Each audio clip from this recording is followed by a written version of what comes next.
Hello, welcome to Tim Travel Taste Thailand Update Show. Today we need to talk about what's happening in Thailand right now. It may be the biggest change our generation has seen because something has shifted. The shortened visa window, the police presence, the raids, the crackdown on bad, useless tourists. This is in the face, or Thailand again. It's not same, but different. It's a structural realignment, a coordinated comeback of Thai sovereignty over its own borders, its own businesses, and its own streets. Some facts, in case you missed them. Between January and May 26, these are the numbers. Almost 170,000 people on the blacklist. Almost 30,000 refused entry. More than 14,000 arrested. Almost 700 deported.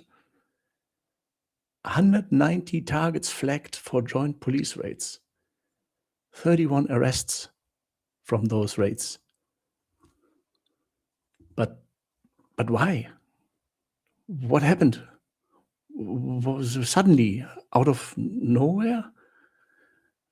In this video, I'm going to walk you through exactly how we got here, the political will, the trigger events, the bigger picture that almost nobody in the West is talking about yet.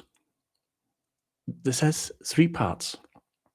Part one is the escalation timeline. How did we get here? How the political pressure built up month by month. Part two is cause and effect. The specific crimes and viral incidents that forced the government, mapped against the specific policies that came down as a response. And part three is the big picture.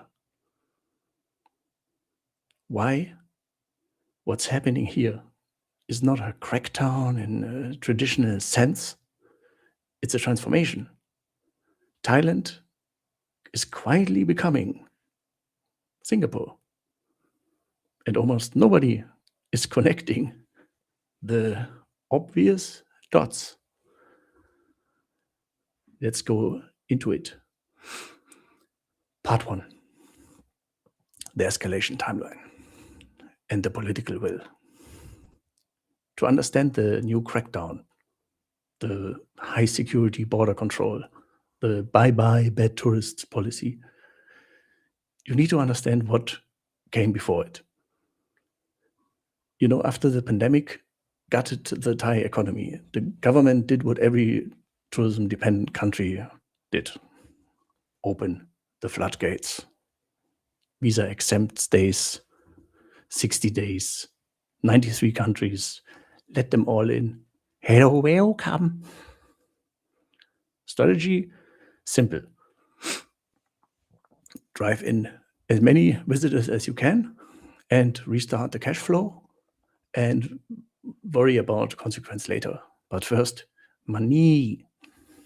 Yeah, worked quite good. The numbers came back, but something else came too. The transnational criminal syndicates, Russian crypto extortion crews, Chinese sham marriage networks, Israeli and Ukraine developers building unregistered villa empires on tropical islands, Cambodian-run scam compounds, repatriating Thai nationals by the hundreds. And on top of all of that, the chaos tourist, the bad Falang, the, oh my God, why are they behaving like that Falang? drunk Belgians smashing 7-Elevens, vandalizing Ukrainians, French tourists assaulting van drivers during Songkran, Americans hurling rocks through cannabis shop windows, and millions of no-budget tourists from India who managed to make the friendliest nation on earth hate them in record-breaking time. The 60-day exemption that was supposed to drive quality tourism ended up driving the opposite. It became a working visa for criminals and people who treated Thailand like a lawless playground where there are no rules, no laws, and where you can do everything you want. By late 2025, this political pressure inside the Thai cabinet was building. By early 2026, they've seen enough. Here, for example, January 2026, Phuket. Phuket started the fire. Not Ryan started the fire, Phuket started the fire through an official release by the Public Relations Department. Phuket governor announced strict provincial checkpoints to verify foreign driver's license and international driving permits. What? We can't drive anymore on Thailand without a license? Yes. And this quote that made some people shocked, quote, "The law will be applied strictly with no exceptions." Really? Yes. The numbers backed him up.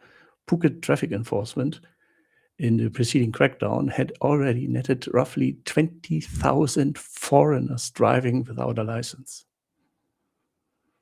The number alone tells you the scale of the underground problem the state had been politely ignoring for a decade because they needed the money. In May 2026, the Interior Minister dropped the hammer. The Permanent Secretary of the Interior, Mr. Asit Sampantarat, acting on the direct instruction of Interior Minister Anutin, issued a nationwide directive. This is the moment the crackdown stops being a Phuket story and becomes a Thailand story.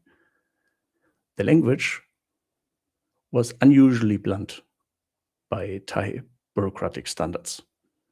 Quote, "Foreigners who enter Thailand cannot act like influential figures, do illegal things, bully the people of the host country, and no one has powerful connections to clear things up."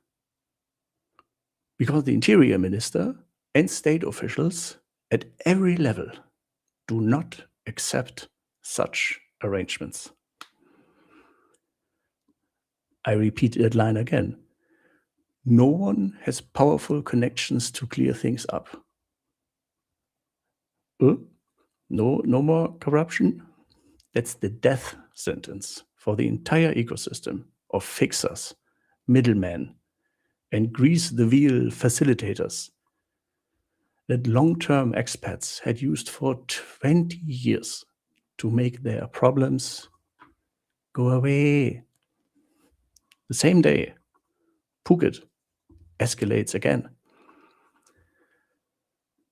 The provincial guidelines move from strict checkpoints to full zero tolerance. Foreign tourists caught driving without a license are now sent directly to court. No fine, no warning, no tea money, no, oh, give me, bye-bye, okay. No. Directly to court. Rental shops face immediate prosecution. Serious traffic violators face immediate visa revocation and deportation. Never again. The Israeli embassy in Thailand published an urgent advisory warning its citizens in Thailand that Phuket authorities are actively canceling residence visas and enforcing immediate court appearances for unlicensed driving. What? When a foreign embassy publicly warns its people that the host country is now revoking residence visas over traffic violations, the diplomatic temperature has shifted magmag and permanently. May 2026, the move against the money. The financial machinery of the crackdown kicked in. Department of Business Development and Department of Special Investigations hold a joint press briefing. Quote, the use of Thai nominees by foreign investors has become a national issue, prompting the Prime Minister to order a crackdown on malpractice. The Prime Minister ordered it. That's the line that matters. This is no longer department initiative. This is executive policy. Using corporate data mapping, the departments scan more than 11,000 foreign co-invested companies on Koh Samui and Koh Phangan alone, classifying them by risk level and queuing the high-risk targets for immediate prosecution. The Department of Special Investigations Director confirms coordination with Anti-Money Laundering Office to introduce a bill classifying the use of nominee shareholders as money laundering offense, which would allow the state to seize corporate assets on conviction. The next day, the national police chief goes national. And he launches a 3-phase enforcement campaign. And the phases are surgical. Phase 1, codename X-ray, mobilize and sweep. This means a 3-month immediate campaign. Every police unit in the country is ordered to inspect foreign enclaves in its jurisdiction, build localized databases, and form a joint task force with the Ministries of Commerce, Finance, Anti-Money Laundering Office, and Land Department. Phase 2, 6 to 9 months. Systematic audits led by the Immigration Bureau. For what? To inspect foreigner databases, verify documents, review visa extensions, and examine foreign business operations to close legal loopholes. Phase 3, 1 or 2 years, an integrated national database covering the status of every foreigner in Thailand, linked directly to the Royal Thai Police and connected internationally to Interpol. This is the part nobody's talking about clearly enough. The long-term play is total digital integration. Once phase 3 is live, the era of plausible deniability is over. May 2026, May 19, 2026. You know it, the visa reduction. No more 60 days for 93 countries. No. Only 30 days for 54 countries. And India gets hit very hard. 15 days. Visa on arrival. Entry fee. No more welcome. And this goes official. Tourism and Sports Minister defends the move. This measure is expected to affect travelers from 93 countries and territories, but the impact would be minimal, as the average stay is only 9 days. And the official justification was based on national security, tourism and economic interests, and reciprocity, the reduction of overlapping visa exemption privileges, which may otherwise create confusion for foreign visitors, and the convenience currently provided by the e-visa system. Translation: the experiment failed, and we're rolling back. June 4, 2026, I told you last week, the 3-no policy: no entry, no stay, no escape. Immigration Bureau announces operational framework that the Interior Minister directive had been building towards. No entry, strict gatekeeping, blacklist. You cannot come. Call center operators, illegal laborers blocked immediately at departure, before boarding, via the Advanced Passenger Processing System, apps. No stay.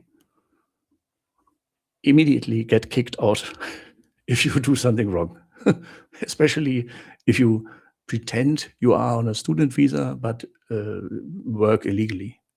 Never show up for any lesson. Smart. And no escape. So intelligence-led raids, synergizing immigration big data with local police to hit active transnational crime networks. The 5-month numbers are impressive, as I showed you. And, you know, this is political will. 6 months, 4 government layers, 1 unified direction. Now I take a little break to the chat and ask if you're completely shocked or still want to go to Thailand. If this is still the same Thailand that you love so much. What's up? Welcome, Ka. Hello from Australia. Love your content. Thank you very much. There's no better way to get the locals offside with you than to treat their home like a battlefield of disrespect. Thank you. Mr. Brad Howell, me not English native speaker. I could not say better, I think. Very good. I come to the best Thailand source now. Oh, thank you. Mr. Max, Sawadee Krap. Oh, to be or not to be. Hope you're good. Yes, I know look good. Oh, tired? No.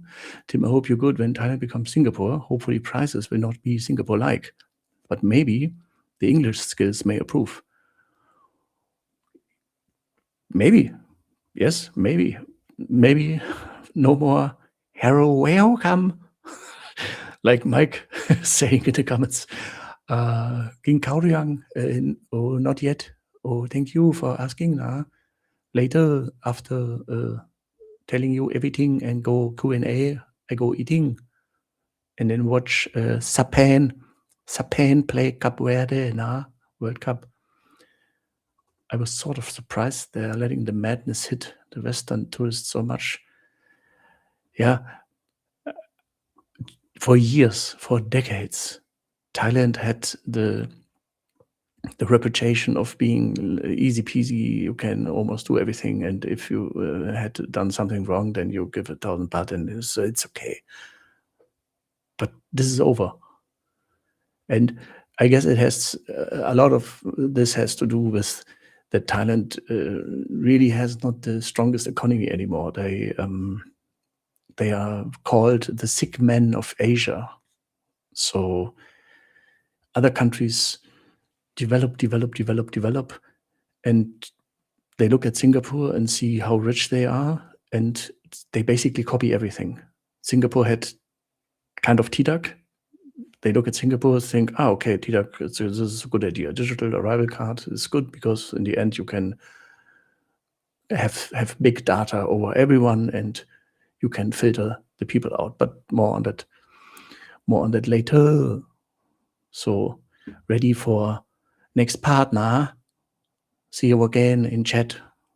I try to read not so long, but it's very interesting. I researched Mark, and I was so super surprised what's going on.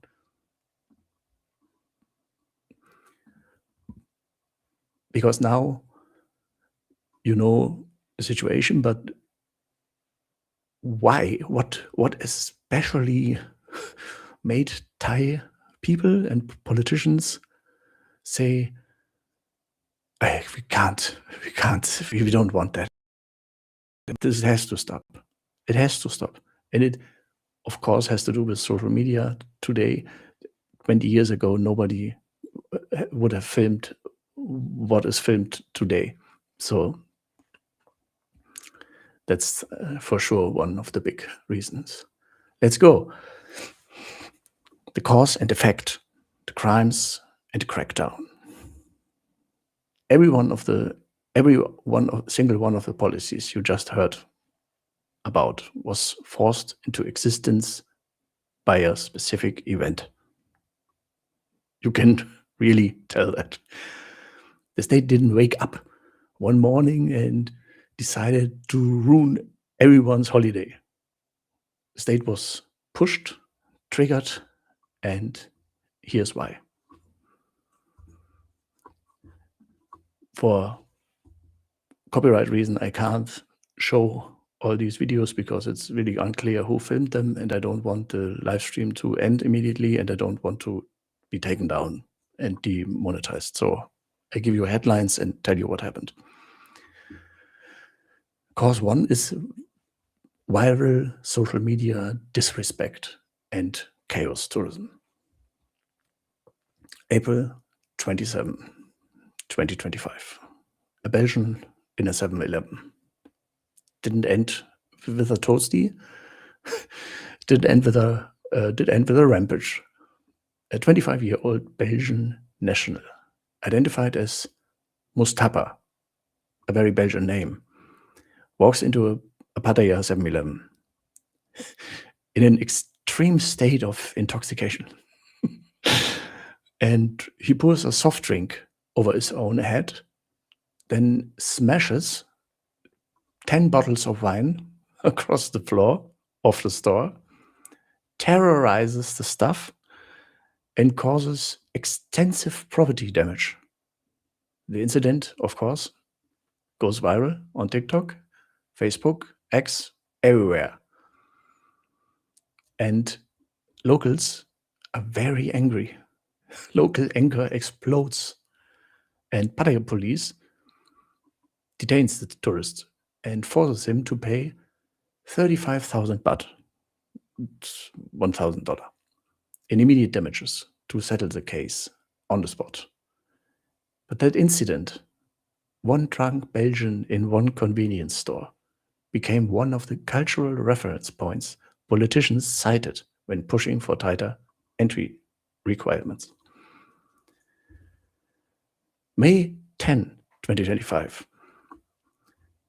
The Ukrainian condo vandal, a Ukrainian female tourist, tries to flee Thailand through Phuket International Airport. Very good idea. And of course, she's intercepted by immigration before boarding. Surprise. Her crime? She had vandalized a rented condominium over a security deposit dispute, destroying the interior and causing an estimated 350,000 baht damage. She confessed and said she acted out of anger.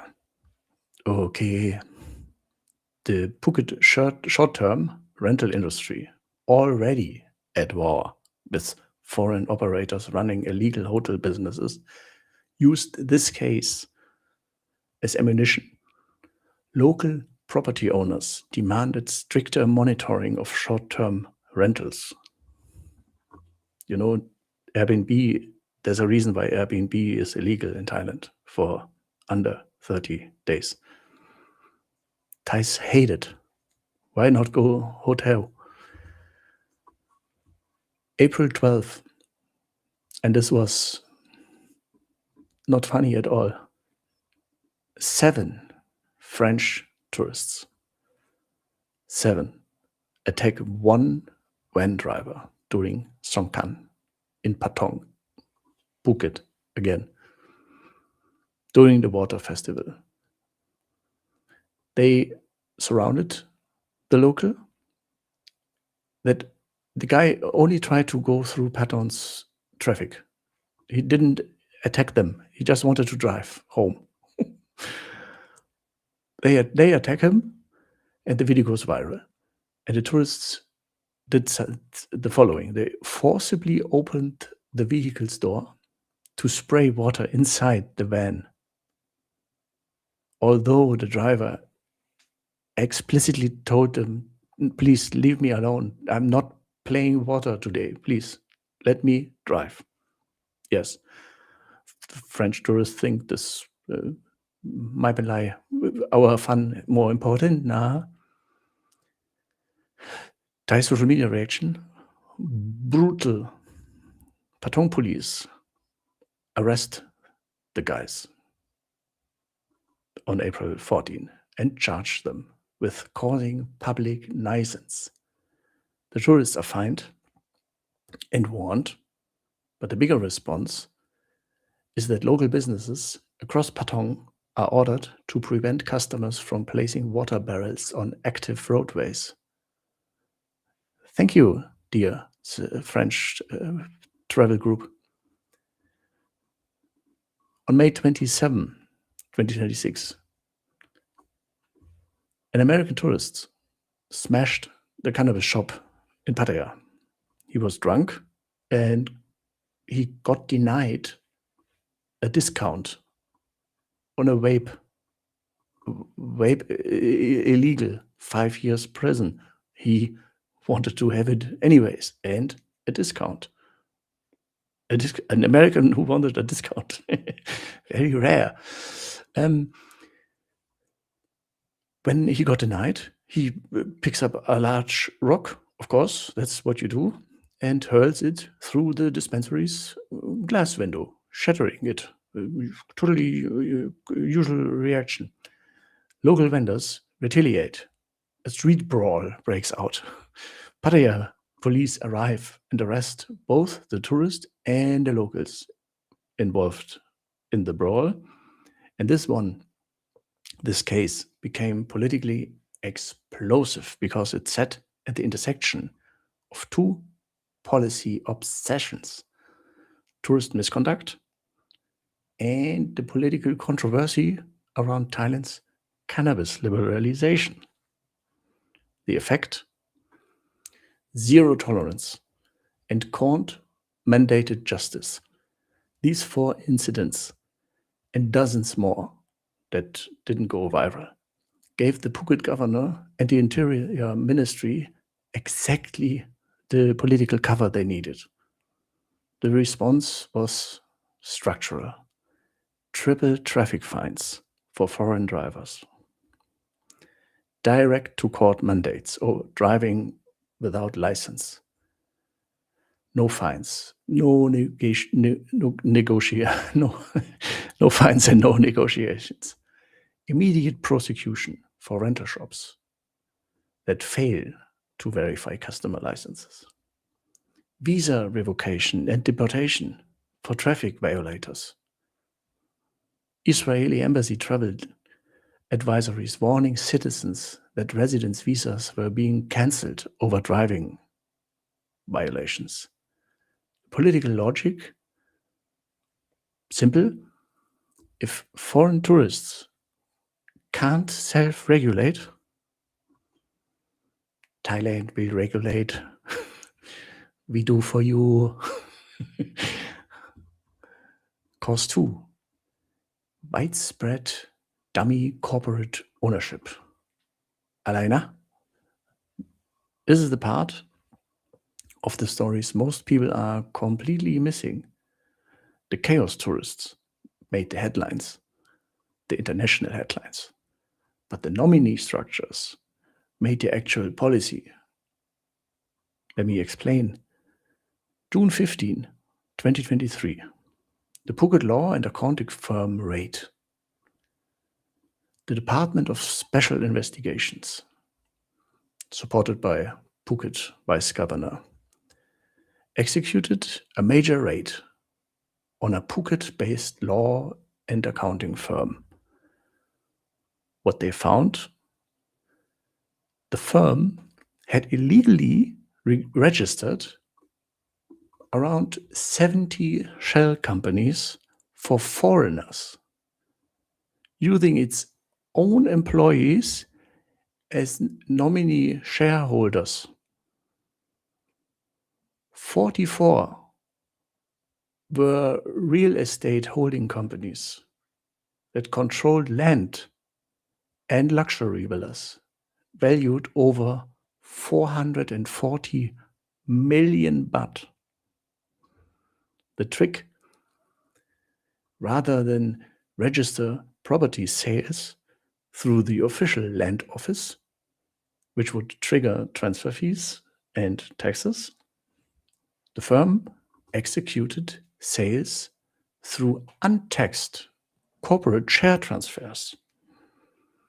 The state lost millions in transaction fees on every flip. A year later, September 11, the Thailand Criminal Court sentenced 23 defendants, Thai nominees, foreign principals, and the professional facilitators who set the whole system up, to 5 years in prison each, reduced from 10 because they confessed. Oh, thank you. The offending companies are dissolved by court order. And that verdict was the legal precedent that opened the floodgates for everything that came next. October, November 2025. The Kopangan accountant. Inspectors of Kopangan discover a local accounting firm owner who was personally listed as nominee shareholder in 66 foreign-controlled entities. One accountant, 66 companies.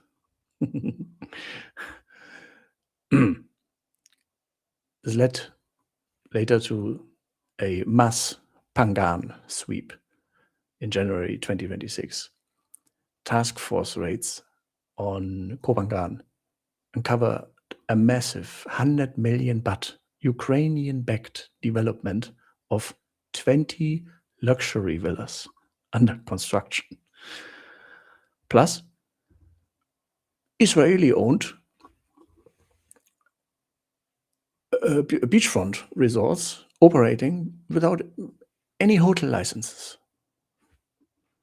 Also early 2026, the Krabi cannabis farm. An Israeli national takes legal control of a cannabis farm that was officially registered as 100% Thai owned. I mean, you need to have the guts. He's arrested, license suspended, of course. But the effect, mass nominee raids and database crackdowns. And that's the part, again, that almost nobody is talking about clearly. The Department of Business Development's 2026 reforms fundamentally shifted the legal liability onto Thai nominees themselves. In the old days, being a Thai strawman shareholder was viewed as low-risk administrative favor. A signature, an hour paperwork, small fee, ไม่เป็นไร Okay, now, next time, no, do again. The accounting firm or law firm shielded everyone with corporate paperwork. Under the new regulations, in-person identity verification, sworn income declarations, any Thai citizen acting as a nominee is now actively committing perjury under the Thai Criminal Code and violating the Foreign Business Act. Personal consequences: up to 3 years in prison and up to 1 million baht in fines. The state didn't just go after the bad foreigners, it systematically poisoned the supply of domestic helpers.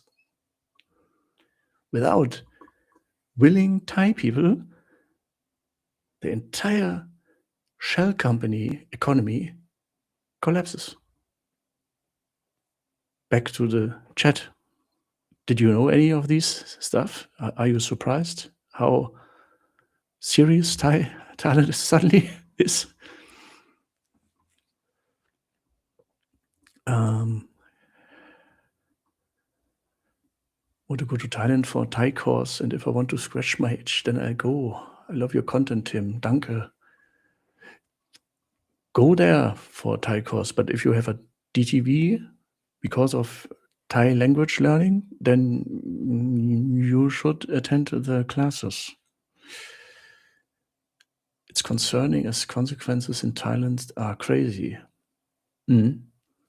Going to be very bad when students start getting put into legal detention for 6 months, sorting out legal consequences, going to shift the image. Yeah, but I think this only is going to shift the image of people who want to fake the everything. This only affects people who try to play Thailand and play the system. Normal tourists who are not criminal at heart, they will be totally fine. But everyone who try to cheat, bye-bye. Nikita Pechnikov, the plans are understandable, but will they be able to enforce their own plans? You saw you saw the slide with the numbers of the first 6 months of the year. I mean, 100,000 blacklisted, thousands arrested, sent back, hundreds deported. Of course, it's always there has to be a political will, yes, and the current Prime Minister, Anutin, obviously is not fooling around. He's a billionaire, by the way, successful businessman, giant political figure, and I think, I mean, he visited some of these raids, so he showed that this is his thing, his finger, his will. So as long as he's in power,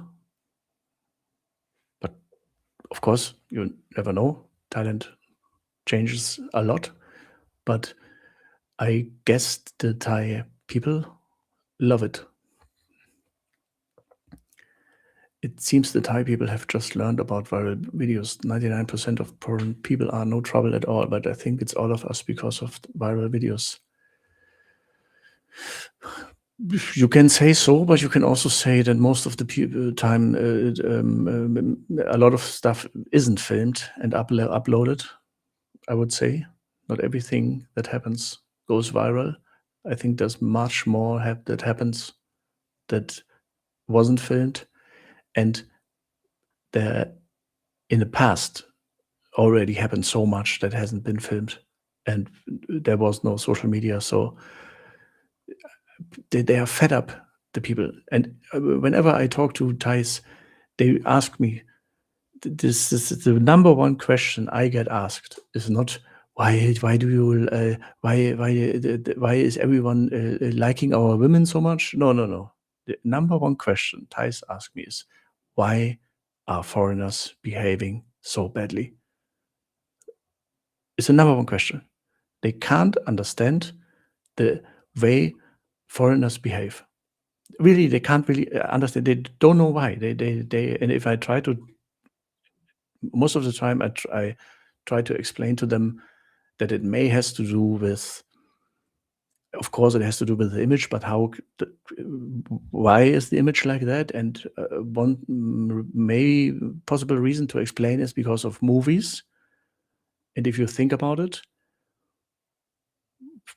big movies that created an image in some people's minds of Thailand, the famous ones are the Beach and Hangover 2. What do these both movies show? The first movie is showing that as a foreigner in Thailand, you can create your own little community, and usually nothing has happened, and you more or less can own an island and can have party all the time and can take whatever you want, and the country is yours. And there are no really the nationals are all criminals, so yeah, go there, party, and it's wonderful, and no rules, no laws. The other movie uh, tripled the reputation. I mean, a naive, dumb, stupid tourist who maybe have never left his village, maybe have been to Benidorm once or Reno, and goes to Thailand because of the movie. He might think this is the reality. You steal a tiger, you kidnap monks, you play with a monkey. The monkeys are drug dealers. Everyone is a ladyboy. You can go to the back door of a lady of a go-go bar. Of course, there's no problem. Let's go there and talk to everyone. Yeah. This is a movie, but I think many people underestimate the effect that images have on stupid brains. And when I tell them, the Thais, that in my opinion, these two movies didn't help creating a image of Thailand is a beautiful, relaxed country where you have to behave good.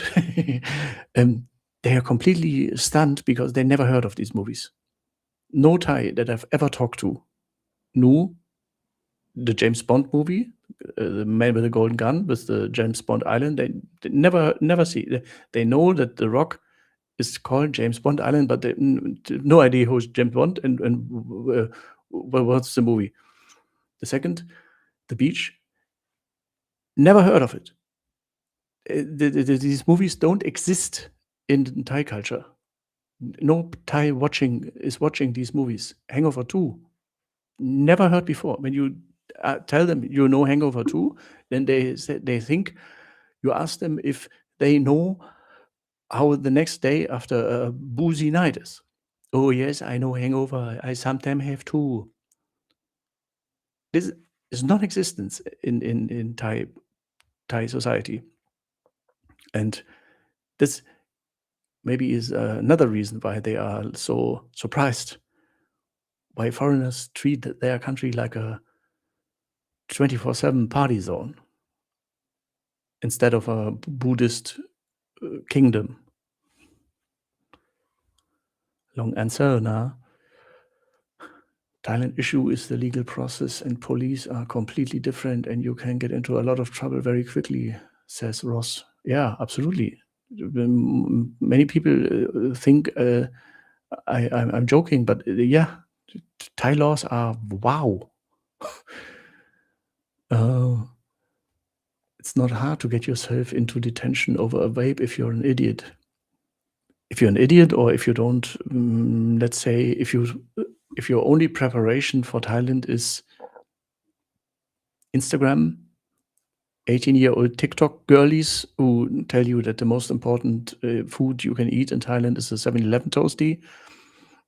If this is your preparation, surprise, Thailand surprise, or like the new tourism slogan, feel all the feelings. You can feel all the feelings. The feeling of being detained, being in prison as only white man with 500 Asian guys. So basically, Nova Prospects says a lot of threats ruining a good thing. Yeah, of course. But in comparison to Western societies, where they always try to say, no, just because some people behave badly, we cannot kick everyone out. Thailand? Oh, can see enough, nah? Classic case of bad apples. Yes, bad apple is a very good word. Wow, really well researched him. Thank you, Mike. Love these lives. Nah, I like too much. Oh, I like too much. You same. Yes, my inner journalist comes out. You know, I've been 20 years journalist, and now I come back to my old talent, and I like it Mark because I like Thailand. Nah? My wife and I are seriously considering visiting Thailand soon. Yes, can guarantee we will be the most respectful, polite visitors they will ever see. Of course. And Brett, I'm 100% sure you will be. Thousands of people are wonderful that visit Thailand, behaving perfectly. It's just been enough, and the effect of opening to everyone for 60 days has let in too many people that nobody wants, to be honest. I don't want them. You don't want them. Nobody wants them. You don't want them on your airplane next to you, these kind of people. Nobody wants them. Even their home countries don't want them. So it's absolutely okay. And I understand that fully. And you know, it's only the one viral video per day or per week that we see.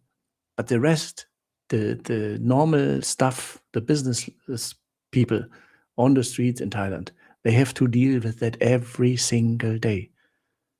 And it doesn't get viral. For example, you never see a hotel video because usually it's not an open street. You only see things that happen on the street and happen at night and happen sometimes at day, but they always happen, of course, in very touristy or almost seedy areas. Yeah, Pattaya Walking Street, Soy 6, of course. What does this is where you expect things to happen, and Patong Bangla Road, of course. Yeah, and Kopangan, full moon parties. I mean, these are famous, worldwide famous at drug as drug super parties. Yeah, for years. Nobody in Thailand was happy about it, but the combination of it happens too much and it happens too publicly, too much, too often, the image is damaged, the image for outside investors is damaged, and then you look at Singapore and other countries and think, why are they so rich? And then you realize, okay, because they had enough 2 years ago. But more on that later. Mr. or Miss Westwind 55 55 show Thai people respect, be self-effacing, and treat ordinary people with good humor. Yeah, Thai people have a great humor, and they they can take a good joke, and they joke about you very much. This can be sometimes feels insulting, but it's always sweet and funny. You will get along fine with 98% of Thai people. Yeah, you will still encounter some, but exactly, that's true everywhere. Absolutely. Cheap flights and social media have made tourism, but cheap flights, Thailand. Before COVID, flight from Frankfurt, Bangkok, and back, 400 euro. Now, 800 or 1,000. If you book spontaneous, even more. So that's one thing that I'm always a little bit surprised, that all these people can afford these expensive flights. Turns out money doesn't affect how how good you are. Obviously, we know that, nah? No need to go to Thailand walking on eggshells, not trying to offend anyone. Enjoy, have a good time, and be nice and patient when you understand, and especially when you don't.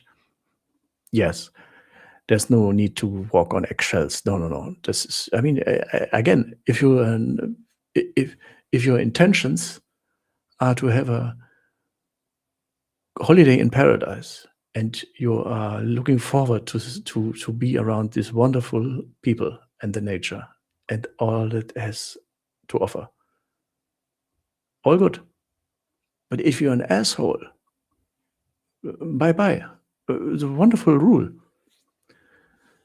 To be or not to be. Very good username, by the way.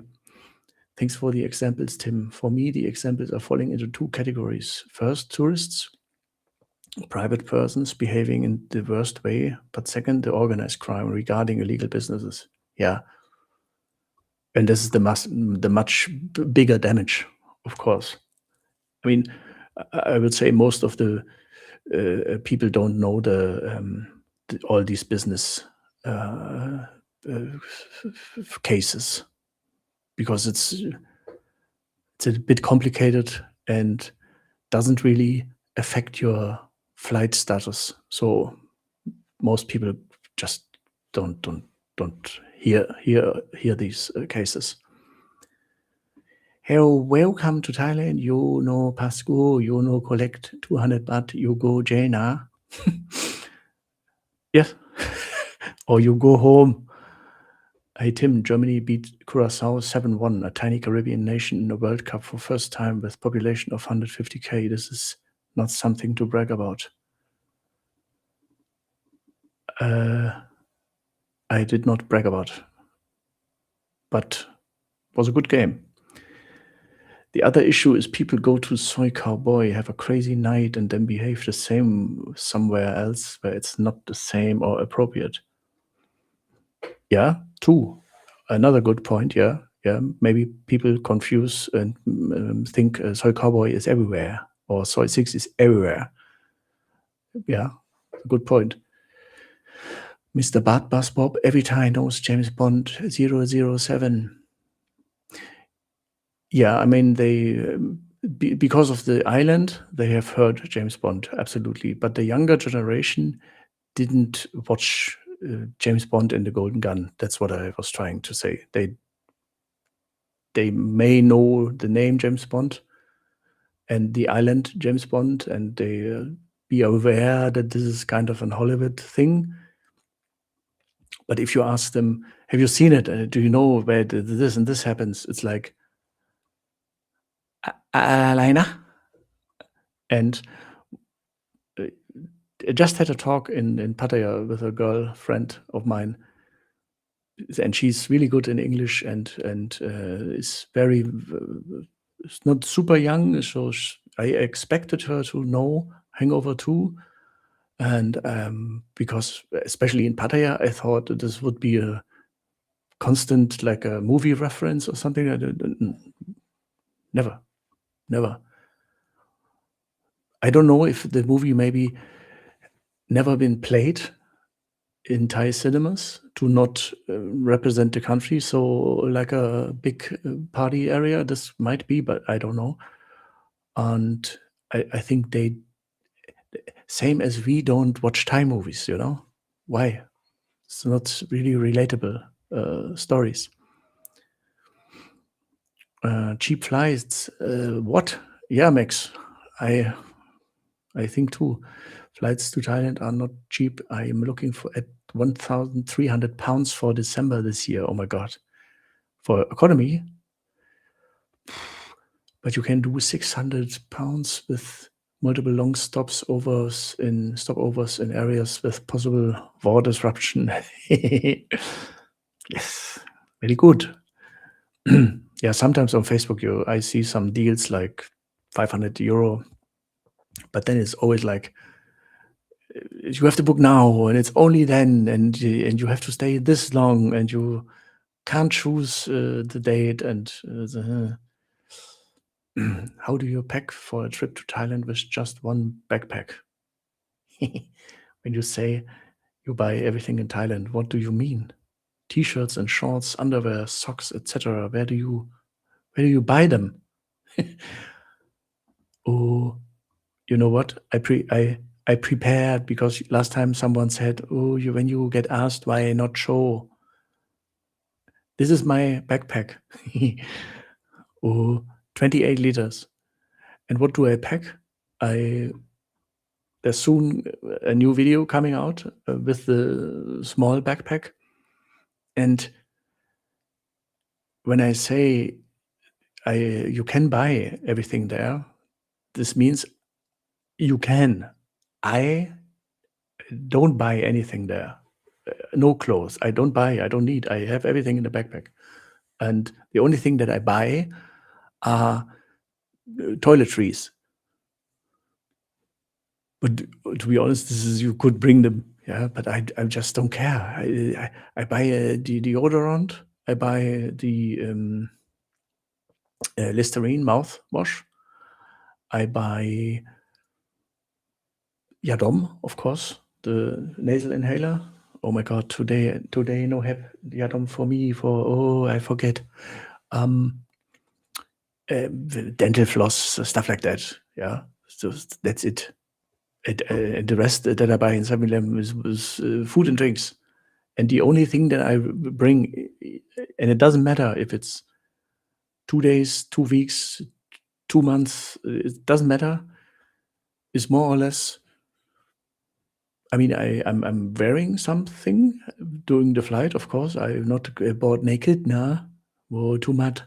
So I already have something on with me. I'm wearing the good stuff, let's say. I'm wearing a good shirt, a good long pant. I'm wearing a boxer short, socks, my sneakers, sometimes a light jacket, and that's it. And then in the backpack, no more than 3 boxer shorts, 3 T-shirts, 3 pairs of socks, always 2 shorts with zippered pockets. That's the biggest, best life-saving hack. That's the best idea. You don't need a fanny pack or anything, just zippered pockets. Nothing can fall out. No one can steal. Nobody steals, but it's a peace of mind. You know when things get crazy, you know there won't be anything falling out your pocket. That's zippered pockets. And what else? Yeah, charger, laptop.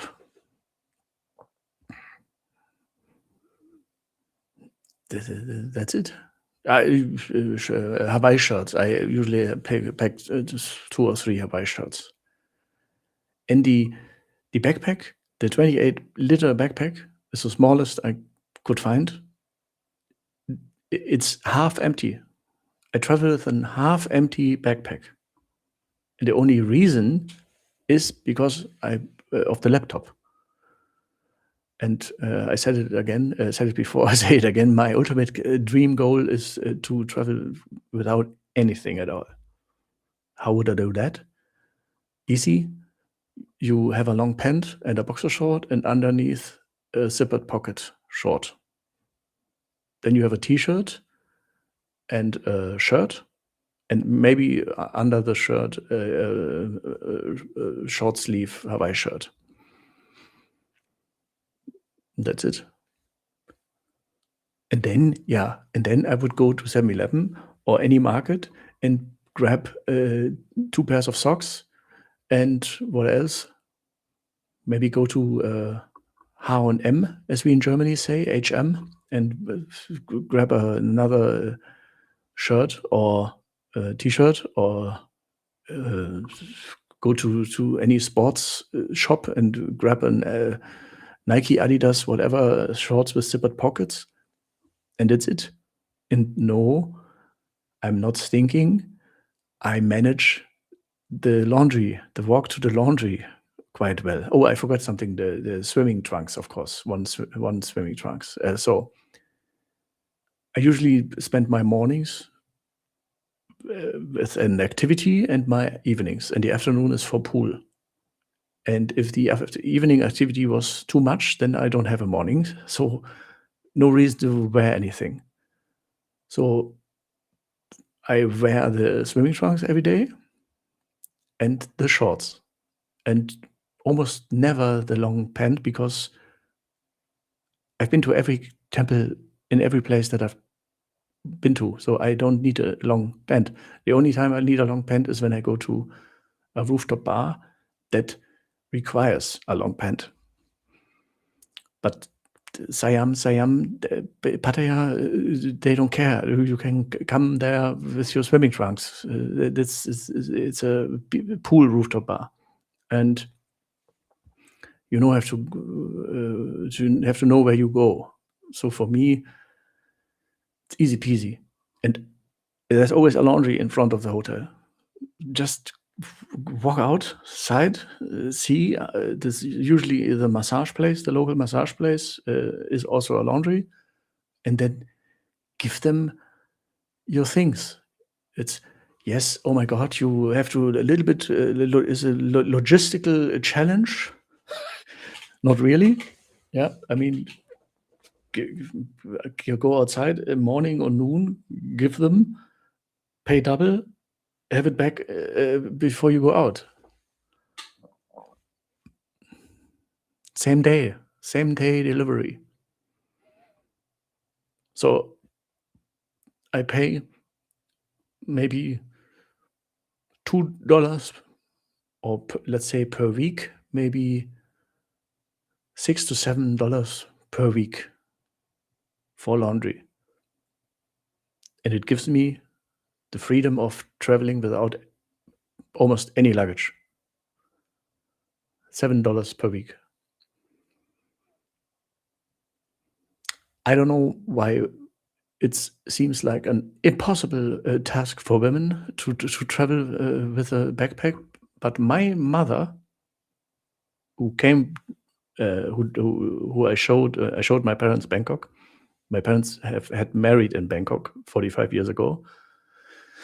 Never been there again. Then the son suddenly fell in love with Bangkok, and the idea was, oh my God, how wouldn't it be cool you show us Bangkok? I showed them Bangkok, and I told them it would be smart only to travel with a backpack. My mother, only a backpack. My father, only a laptop bag. That's it. A family of smart travelers. And it worked fantastic. Of course, my mother needed the other stuff that I need in 7-Eleven or whatever. I went there with her, made sure she got everything, and fine.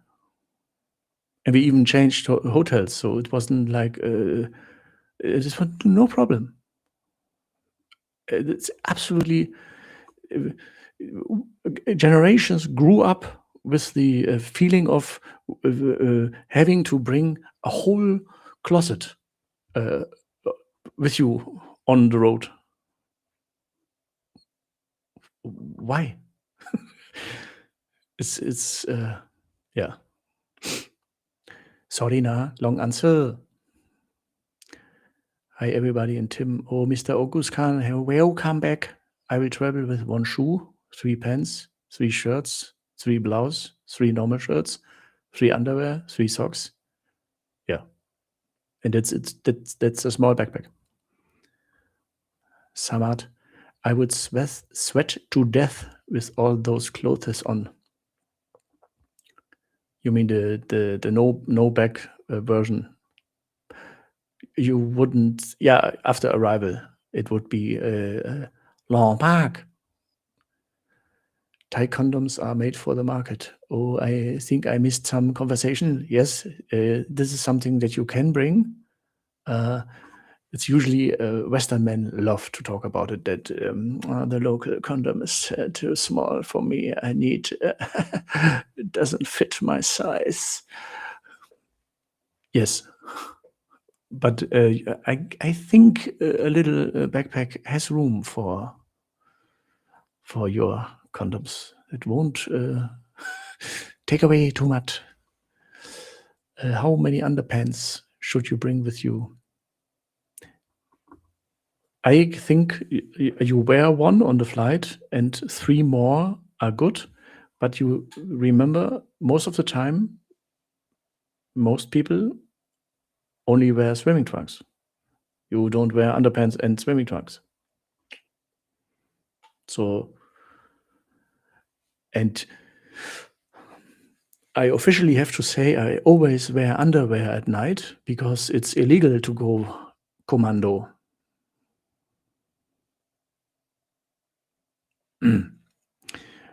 Once you go zipper shorts, you never go back to no zipper shorts. Yeah, absolutely. Absolutely. It's the biggest travel hack and the easiest and the most obvious travel hack. I thought about it a long time. I've been to many 38 countries now, and Brazil and many areas, very dangerous. Much more risky than Thailand.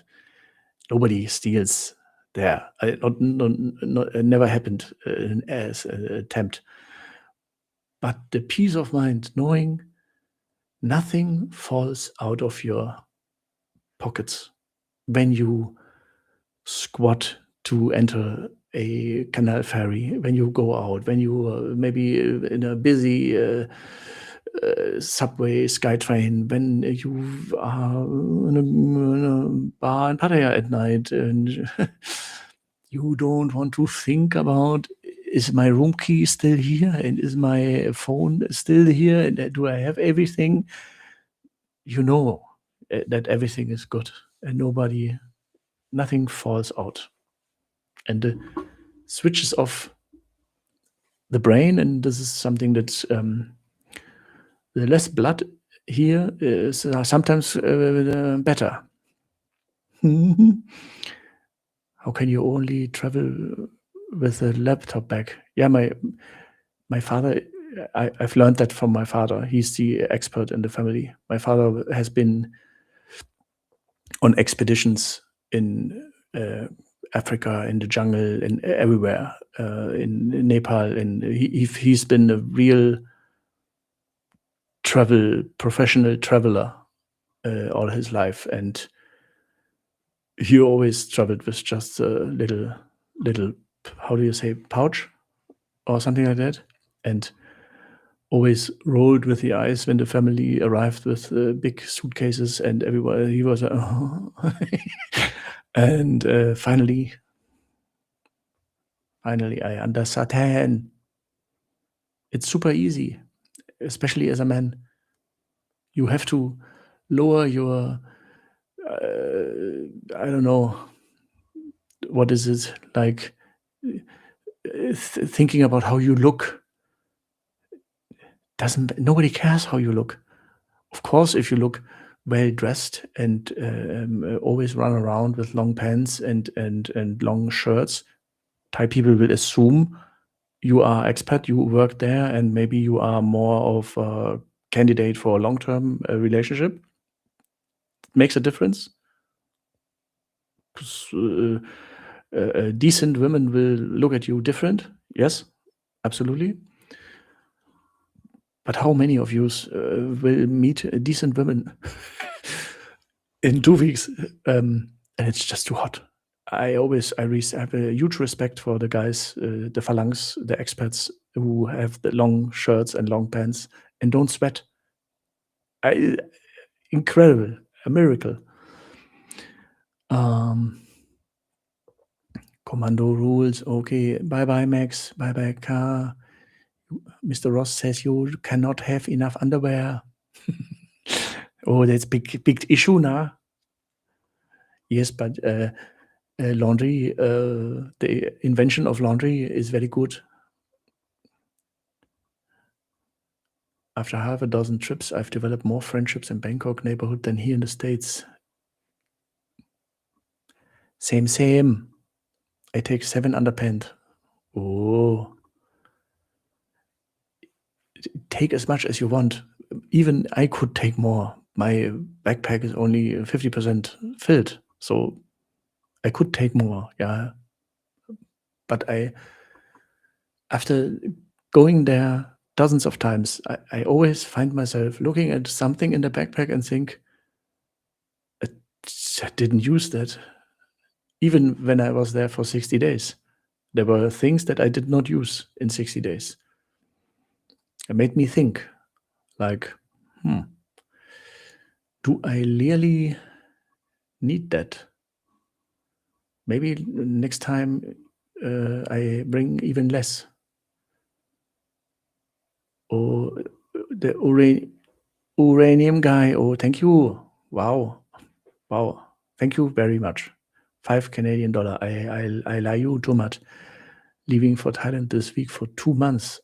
Oof, you are lucky now that you booked 2 months right before they could announce anything in the Royal Gazette, which still did not happen as of 1 hour before when I checked it.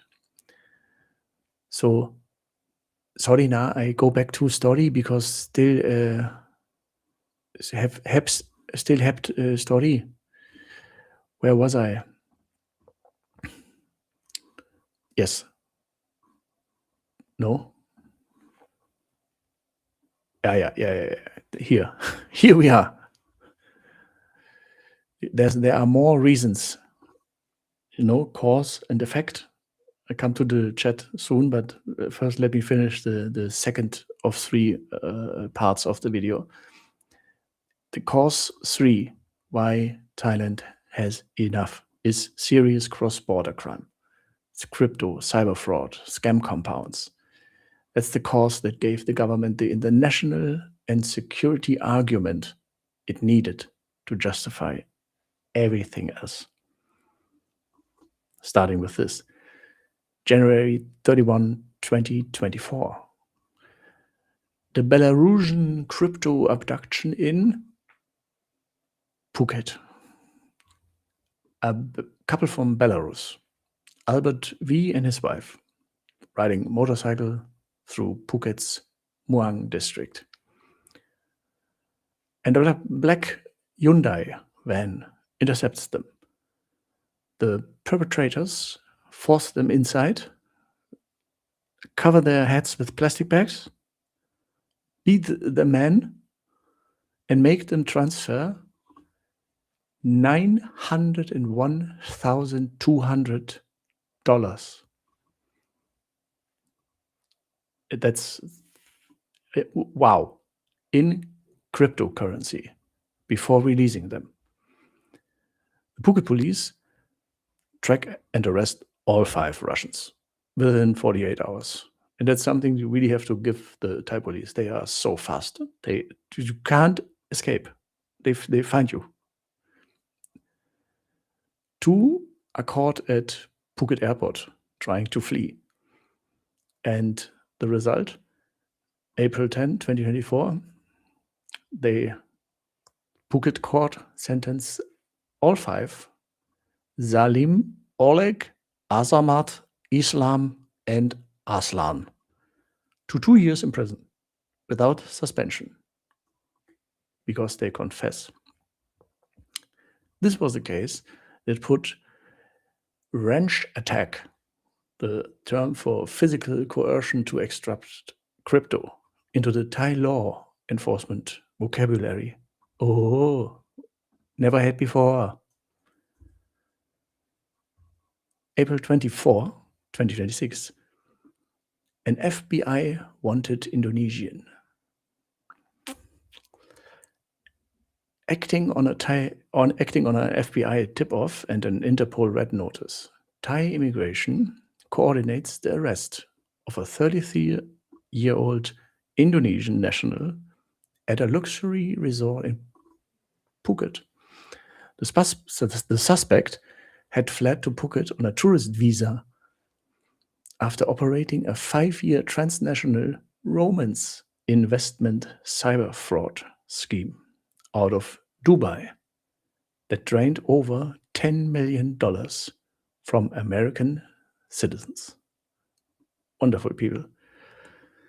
The operation hired models to work dating apps, building trust with American victims over video calls before funneling them onto fake investment platforms. Crazy, huh?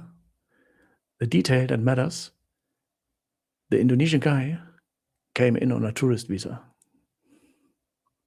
which is exactly the loophole the 30-day reversion is trying to close. April 30, 2026. At the Klong Luk border crossing in Sakeo province, Cambodian authorities hand over 635 Thais arrested during a raid on a massive 13-story twin tower scam compound known as Building F in Poi Phet. All Thais are processed through the National Referral Mechanism. That's a screening process designed to separate voluntary scam operators from people who were trafficked into the compounds under false pretenses. This single case made one thing brutally clear to the Thai government. The country's borders had become a transit corridor for the regional scam compound economy. May 2026.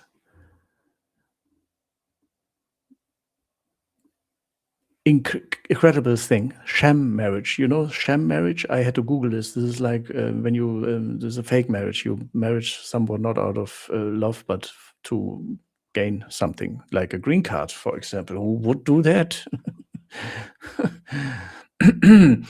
The Department of Provincial Administration signs a nationwide directive ordering district registers to tighten marriage registration protocols that trigger evidence that transnational criminal networks, primarily from China, were exploiting Thai civil registration to acquire residency and illegally hold land through Thai wives. The new screening now targets 3 at-risk groups: foreign nationals, minority and ethnic groups, and individuals without civil registration status. Registrars must conduct a real-time database check to prevent bigamy, cannot separate and question applicants when sham marriage is suspected, and use a new 3-language investigation form: Thai, English, and Chinese, that spells out the criminal penalties for false statements. Next case. Next case. That's a horrible case. June 1 to June 6, 2026. A virtual kidnapping. Have you ever heard something like that? It goes like this. A 20-year-old Chinese student studying in Hong Kong, Mrs. Wong, is psychologically manipulated by a transnational cyber scam network that poses as law enforcement.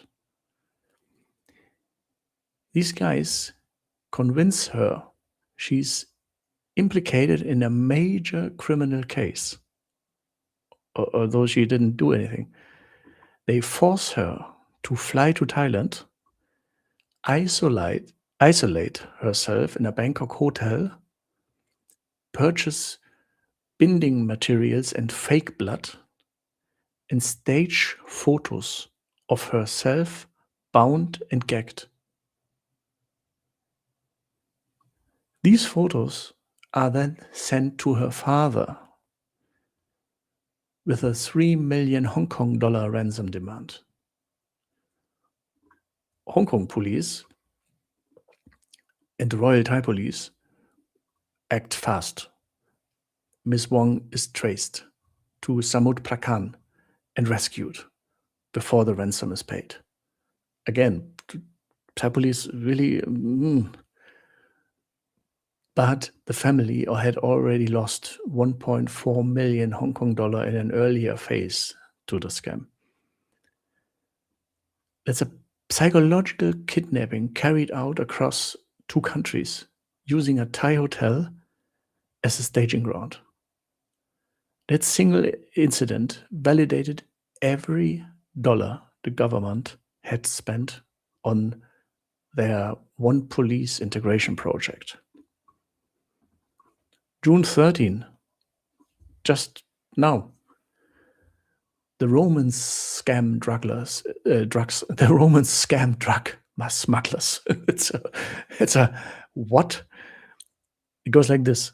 A foreign gang, Africans, used Romans scam to trick Thai women into falling in love before exploiting them to smuggle drugs across borders. What? And police, thank God, arrested the guys. 2 Nigerian men and 1 Thai woman in Bangkok and Samut Prakan. The seized drugs are worth more than 25 million baht. The investigators found that the gang had created fake profiles on social media and dating apps, again, to lure Thai women into falling in love with them and trusting them, and then persuaded the women to secretly smuggle heroin and cocaine from neighboring countries into Thailand. Insane. The effect: 60-day to 30-day reversion and a 3 no policy. Now, I think this absolutely makes sense. The 60 visa exempt window wasn't just being abused by remote workers and grifters, it was being used as the entry door for actual transnational crime, crypto extortion, cyber fraud, scam compound, sham marriage, virtual kidnapping. I mean, the 30-day rollback is a national security measure dressed up as a tourism policy. And the 3 no's, no entry, no stay, no escape, is just the operational enforcement layer that backs the policy with teeth. Big data at the airport, address verification on the ground, international coordination with Interpol. That's cause and effect. Every crackdown has a body of evidence behind it. Back to the chat. Did you know some of these cases? What do you think?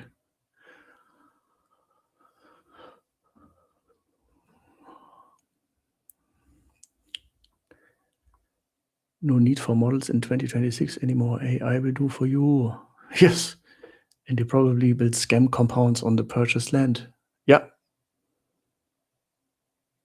but was missing Wong in on it or just the IQ of a toaster?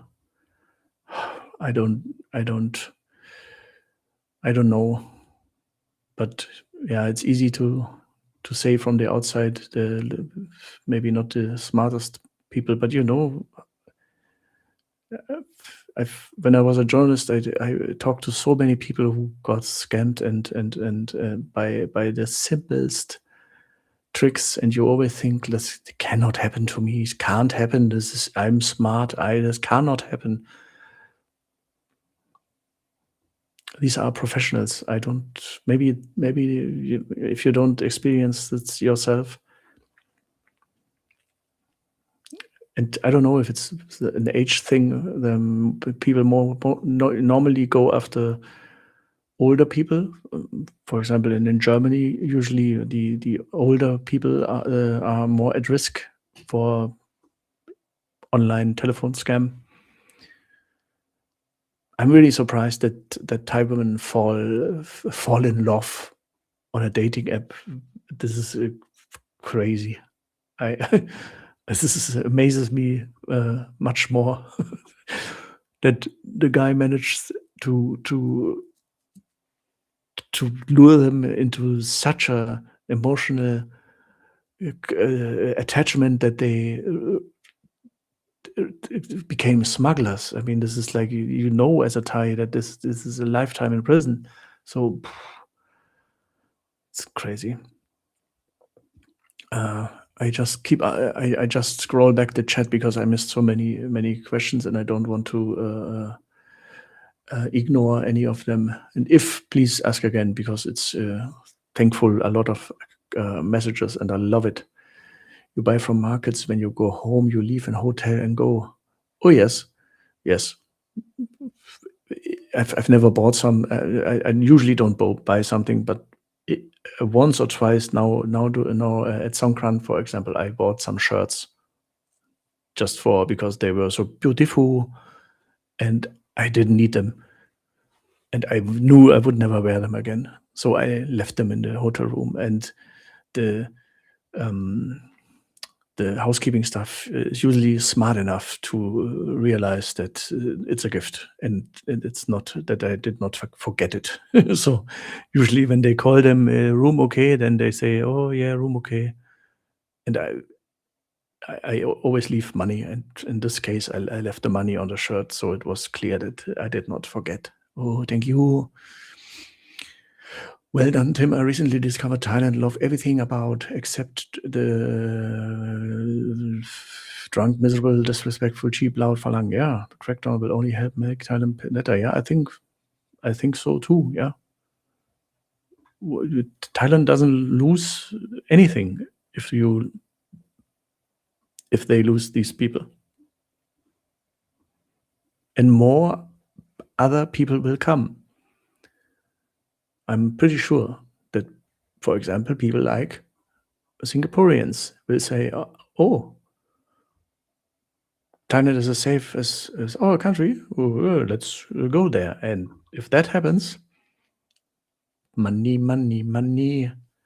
Oh, I hope that it's not suddenly become super expensive. So this would be sad, Mark. Lowell just caught up with what you said in response. Hilarious, mate. We could learn a lot from the Thais. I cannot wait to go back one day. Chai. I've never seen Hangover 2. It's quite funny. But if you see, for example, how even I been stupid enough it made me think, the movie made me think I need to go to the Lebua Sky Bar because the movie scene is up there, one movie scene. And I thought, of course, I have to go to the Hangover Bar.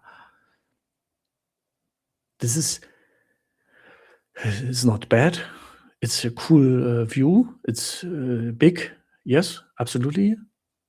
But Bangkok has dozens of rooftop bars, and if you know how expensive, for example, the Hangover Teeny is, this is like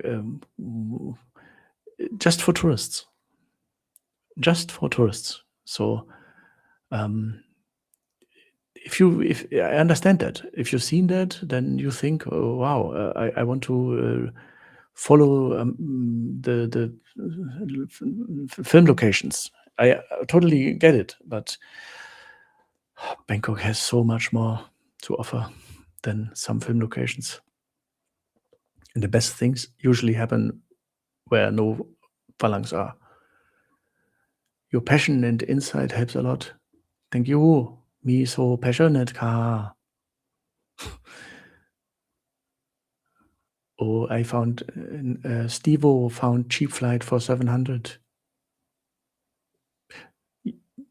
Yeah, that's almost the normal price right now. Yeah, before COVID, 400. That was the days are gone. Make sure you all like the stream, guys. Oh, thank you. Oh, I see. I'm 30 minutes back in the chat. As a larger gentleman, buying clothes, and it's not as easy in Thailand as you would think. Yeah, okay, that's maybe. Yeah, of course, absolutely right. But there are some big guy shops, you know, near Pratunam area. There's a mall. Made a video about it. Very offensive shop names, like Fat Boy, Fat Girl, Pig, and stuff like that. So really, really Thai style.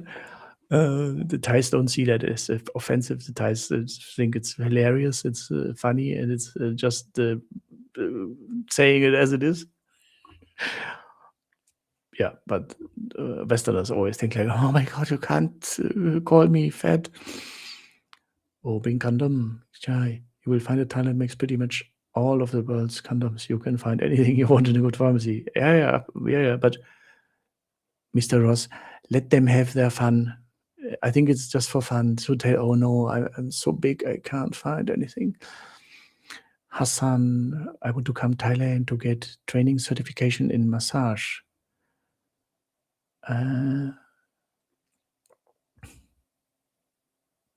No, if you want to have training and become something, then you need to have the education visa. Yeah. You are not there for tourism. You are there for learning. I would sweat death with all the clothes on. Okay, I think I'm really. Once you go zipper or if you wear quick dry sport shorts, you can wash in room and dry 30 minutes. Yeah, my zippered shorts are usually quick dry sport shorts. Yeah. Have you flown on Norse Air? It's like Ryanair. No. I didn't even know that exists. I end up buying a closet of clothes. Normally get 5 shirts made for work and a pair of trousers along with a few market shirts and stuff. Yeah, but my backpack is 50% filled, so I would still have room for that. Do you think it's true some people clean their underpants in the hotel kettle? I believe everything. I'd always say yes. Do you think people do that? Yeah. There's nothing that people won't do. You can't have enough underwear. Oh. Okay, I think now I have answered the last ones. I really like to travel with a laptop, but other than that, my best travels have always been with Bond bag. Oh, no need for models. Now I kept up, and they probably been. Yeah. Okay. So now was he a Nigerian prince? This is usually, how did Michael Scott say? If a Nigerian prince emails you and asks for help, you help them.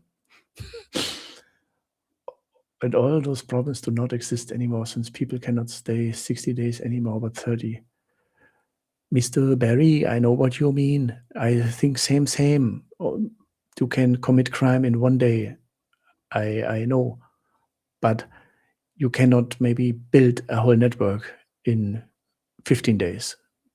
So 60 days was a good starting point for a lot of people to build more connections, I guess.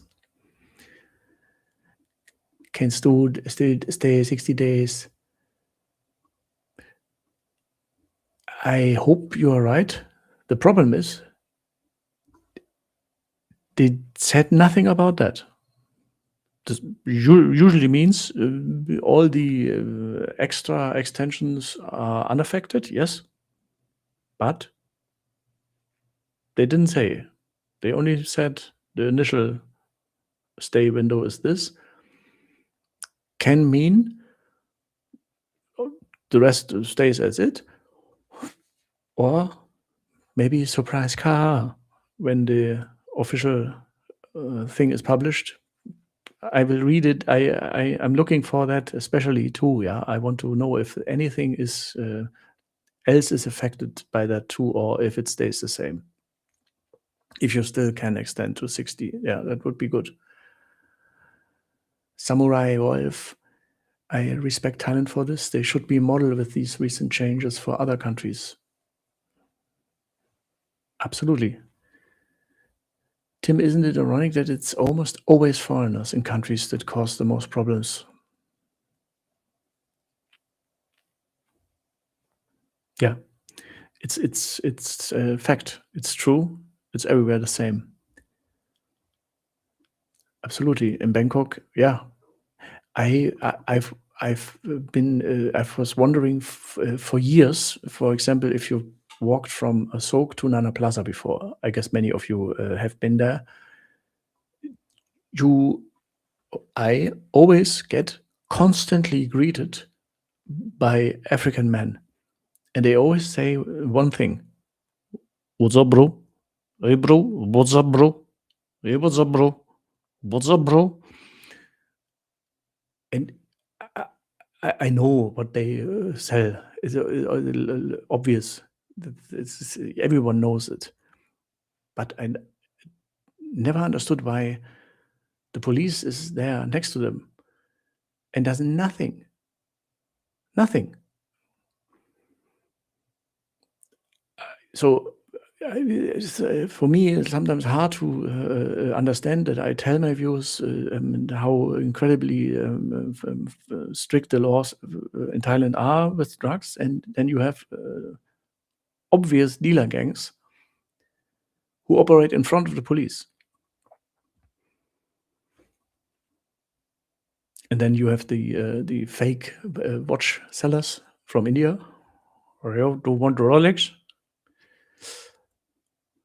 But it's not like the Thais are all easy peasy and don't commit crimes, right? So Thais too, but I mean, it's every nation has the right to say, okay, we have enough of our own criminals. We don't need to import more.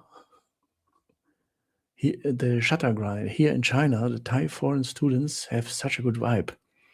So nice, so respectful and warm. That's the real image of Thailand for me. It's a shame how Chinese people treat them, though. Oh, yes. Oh, yes. This is like, it always makes me so sad because when you see how cute they are and how friendly, and you see they grow up with this behavior like don't get angry, keep your cool heart, endure everything, don't fight, don't get loud, let it happen, let it pass. How much they endure. And sadly, this behavior opens the gates to people who love to treat people badly. if you never say something against them, if you let them bully you, they will bully you. It's really sad to see. And some guys, and it's always the same people who have slightly see themselves as superior, and everyone is servant. So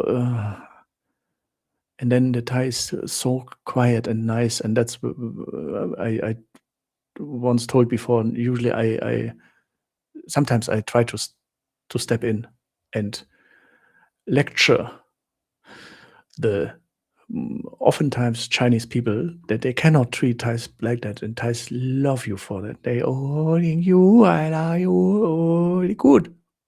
You want tequila or mango?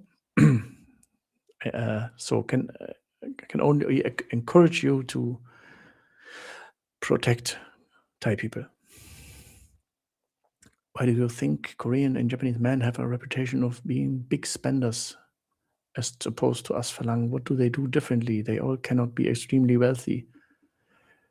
That's right, but it's just first-hand observation. It's obvious. It's you see it. It's not like a reputation. They do it. They spend so much. It's incredible. And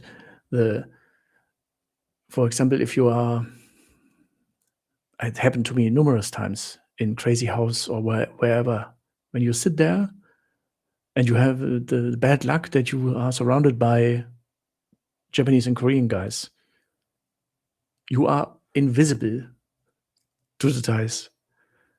I completely. I'm like they don't even ask you anything or offer you something. It's like I'm not there. I'm get completely ignored. This is I'm second, third world. I'm second hand, third hand, lower value Falang. It's crazy. And if you want to experience that without going to a bar, I can highly recommend visiting Soitania near in Patpong, Silom, Lumpini, Silom, Saladeng. Soitania is a road that's built for Asian people, for Asian men, and feels a little bit like how I imagine Tokyo looks like. Dozens of women sitting outside and luring people in, but not you and me. If you are like me, it feels like you are an invisible man. It's a crazy feeling when you're used to everyone smiling at you and how welcome. No, I completely. I'm irrelevant. I'm non-existent. That's wow. And of course, why can they spend more? The better economy and super short trips and cheap flights. I mean, to talk to an American, 48 hours before he even arrives in Suvarnabhumi. The Japanese guy, this is like a weekend trip. And if it's a weekend trip away, you can spend mark. And in comparison to their own nightlife, Thailand is super cheap for them. And that's nah. I'm just back from 10 days Pattaya. Got 60 days. Yeah, 60 days more. Are you still in Thailand or have you been 60 days and 10 days Pattaya? Anyway, lucky you. Yeah, Rimla TV. Yeah, they are more the Korean guys, and they stay shorter. Yes, and spend more per day. Absolutely. What to expect in the next weeks in Pattaya bars because of the death of the princess? Nothing. A Pattaya bar is not the place where the big mourning ceremonies are happening. Nothing changes. No, talking about Pattaya. So I'm coming later to shortly to what's happening in Bangkok, but usually I told it before when I've been in Thailand when the Bhumibol died. It was one day completely everything was closed, and then everything was open again. Quieter, of course, quieter. Not super loud music. Some bars didn't even have music, for example. This could be something in the but only this week. But I would not expect in Pattaya anything to change. Well, this is you can't shut down Pattaya. I'm not that bothered about visa exemption as long as it's clear what they want to do. The e-visa is not that hard. It just costs some pounds. The multiple entry also gets you a lot of time. Yeah, I know. There's always this thing. This is so. It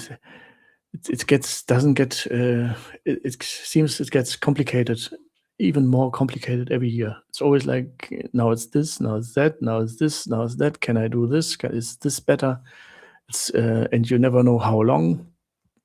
Yeah, but at the same time, for me, I think it's exciting. It's a country that at least responds to a crisis and not says like, yeah, okay, but we don't want to be looked at as mean people. So no, they have enough. For me as a German, the Thailand reaction is unimaginable. Tim coming to Thailand for 3 weeks, Pattaya or Bangkok better this time of the year. But both. Why limit yourself to one place when you can have both? And, sorry, little trick, new QR code, $5 a month.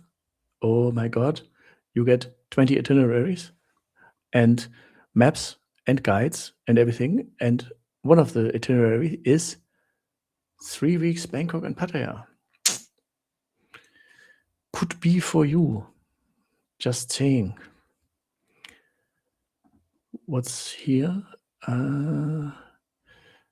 Some customers of those dealers would then get followed and picked up by the police and fined. Yes, good point. The relating to the African gangs that I just talked about. Yeah, of course. It's the only explanation that this is a staged collaboration. Absolutely. In Ceylon, you are not handsome anymore. Yes, I'm not handsome in Ceylon. Not handsome. In Soitania, I'm not handsome. I'm not. Oh, did you see? No, I did not see. Oh, no hair man. No, I don't see no hair man. I only see Japanese or Nippon. By the way, Japanese in Thai is oh Nippon, and Korea oh Goli.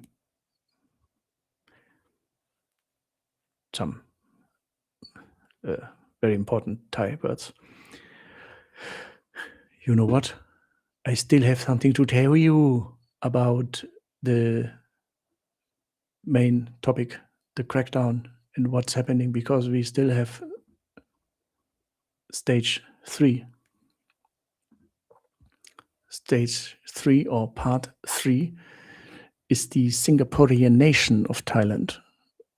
And that's again a part that's almost nobody is saying out loud. Thailand is not becoming stricter or having a moment or going through a phase. Thailand is becoming Singapore. Not culturally, not architecturally, not in terms of GDP per capita, but structurally, in the relationship between the state and the foreigner. Thailand is executing the most aggressive sovereign upgrade in Southeast Asia since Singapore did in the 1980s.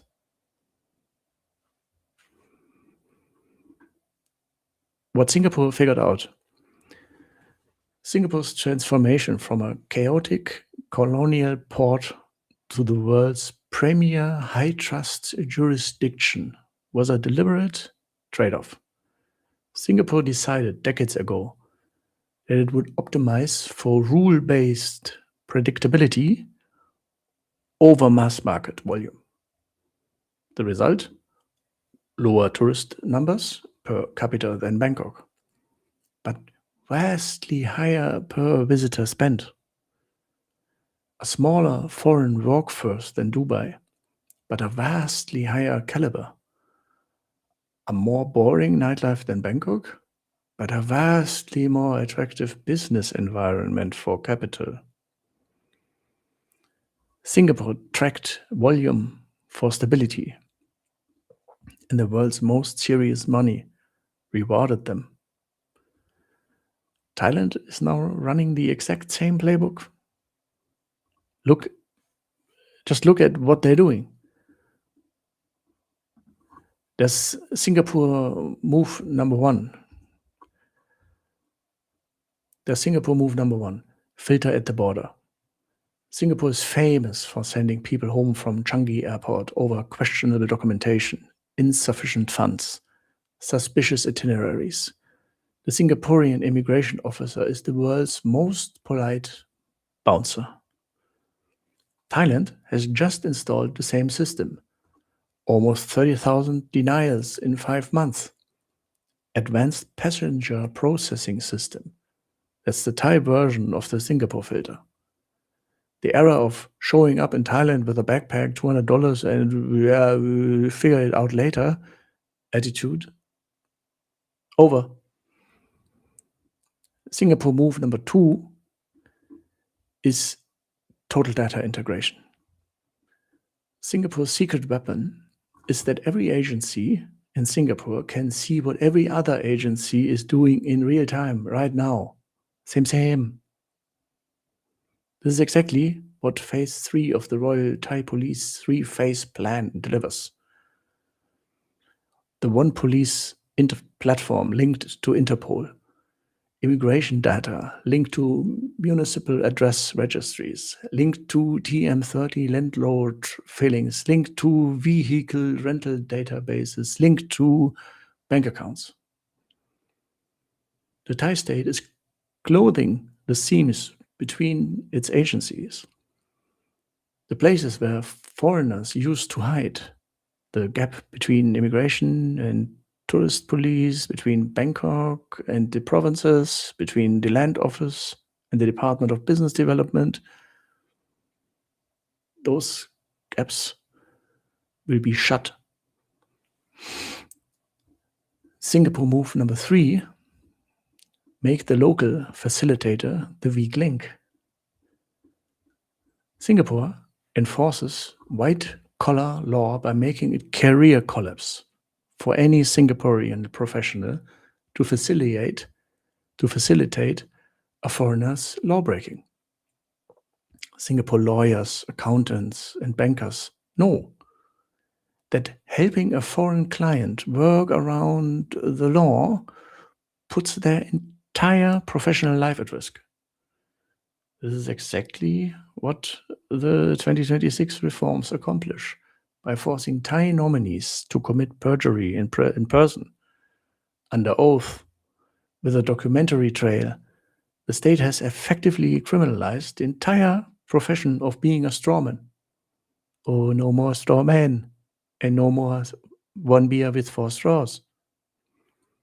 You can't run a shell company economy without the willing local.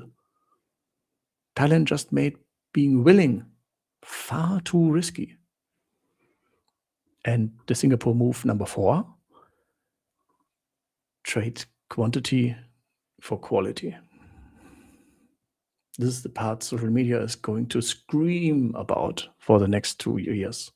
Yes, raw tourist arrivals will dip.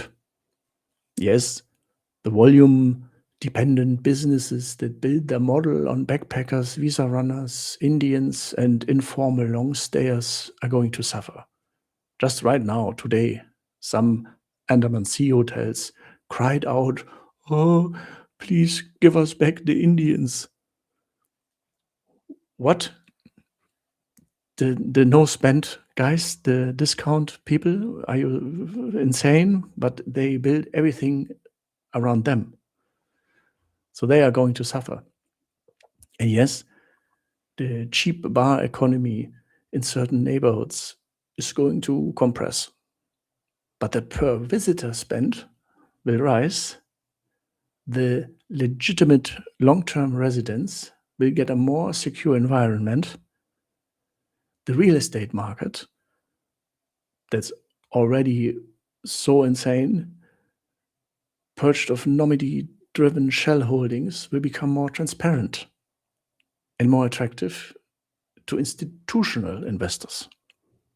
The tourism sector will scoot toward higher margin segments: wellness, medical tourism, conferences, family travel, high net worth long stayers. When you look at the website of the Tourism Authority, all they are talking about is green, wellness, chill out, yoga, meditation, medical tourism. That's the new focus. The discount man sharing a beer with 4 straws, not a straw man, they are not welcome anymore. This is the same trade Singapore made in the 80s. Volume down, value up. And the world's most serious capital eventually came to Singapore because of it, not in spite of it.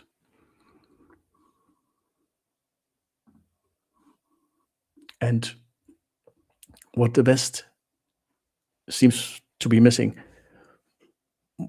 most of the English commentary you see about this whole thing is going to frame it as Thailand is shooting itself in the foot. Thailand is becoming hostile to foreigners, only to bad foreigners. Thailand is killing its golden goose. Criminals? Discount men? The framing is wrong. And it's wrong because the people doing the commentary don't understand what the Thai state is actually optimizing for. Thailand is optimizing for foreign tourist convenience. Thailand is optimizing for sovereign control of its own territory. Those are two completely different objective functions. And when you understand that, every policy in this document makes sense. The visa rollback makes sense. The 3-no policy makes sense. The zero tolerance traffic enforcement makes sense. And yes, you might say, yeah, but the Thais can drive without a helmet. Yes, I know, but you are not Thai. You are a foreigner. Should they kick out their own people? No. The bottom line for anyone living or traveling in Thailand right now, the new Thailand, I think, is going to be a great place to be if you are operating cleanly. The land of smiles stays the land of smiles, but it becomes the land of rules too. Oh wow, finally. Legitimate businesses with real Thai partners, properly licensed drivers, legally registered residences, visas that match what you're actually doing, tax compliance that lines up with the immigration record, banking that lines up with visas. Common sense? So if your Thailand setup checks those boxes, the next decade is going to be better, safer, and more predictable than the last one. But if your Thailand setup doesn't check those boxes, if your company is a nominee structure, if your long stay is a chain of visa runs, if your rental income is an unlicensed hotel, if your driving is unlicensed, then the calculus has fundamentally changed against you. The drawbridge has been pulled up. The data is being integrated. The local facilitators are being criminalized. The borders are being filtered. The Thailand of plausible deniability is over. The Thailand of sovereign rule is just beginning. And never forget, you and me, we are the guests. Thailand is the host. You are coming to his house. Behave, or you're not welcome anymore. I think the West should take notes. What do you think? Oh, still people in the chat? Or did I lose everyone with the dramatic scenario? Handsome man. What would the land of smiles excel at? No foreign government is going to invest in their banking system, and they are falling behind in manufacturing and foreign investment, even compared to Vietnam. They follow a very rich country's example. I don't think that this is, they would not do it. The prime minister is a billionaire. I think they know exactly what they do. Trade quantity for quality, I agree. Especially for Indians, they need to be able to show at least 5,000 baht per day cash when entering. Now the ticket is cheap and poor Indians are going. Yeah. And sorry, but if you see people sleeping on the beach, saving money by not booking a hotel and deciding to sleep on the beach, live on the beach, you don't need them. Sorry. This is like bye-bye. Yeah. It's go home. 1 room, 10 beds, 1 bathroom.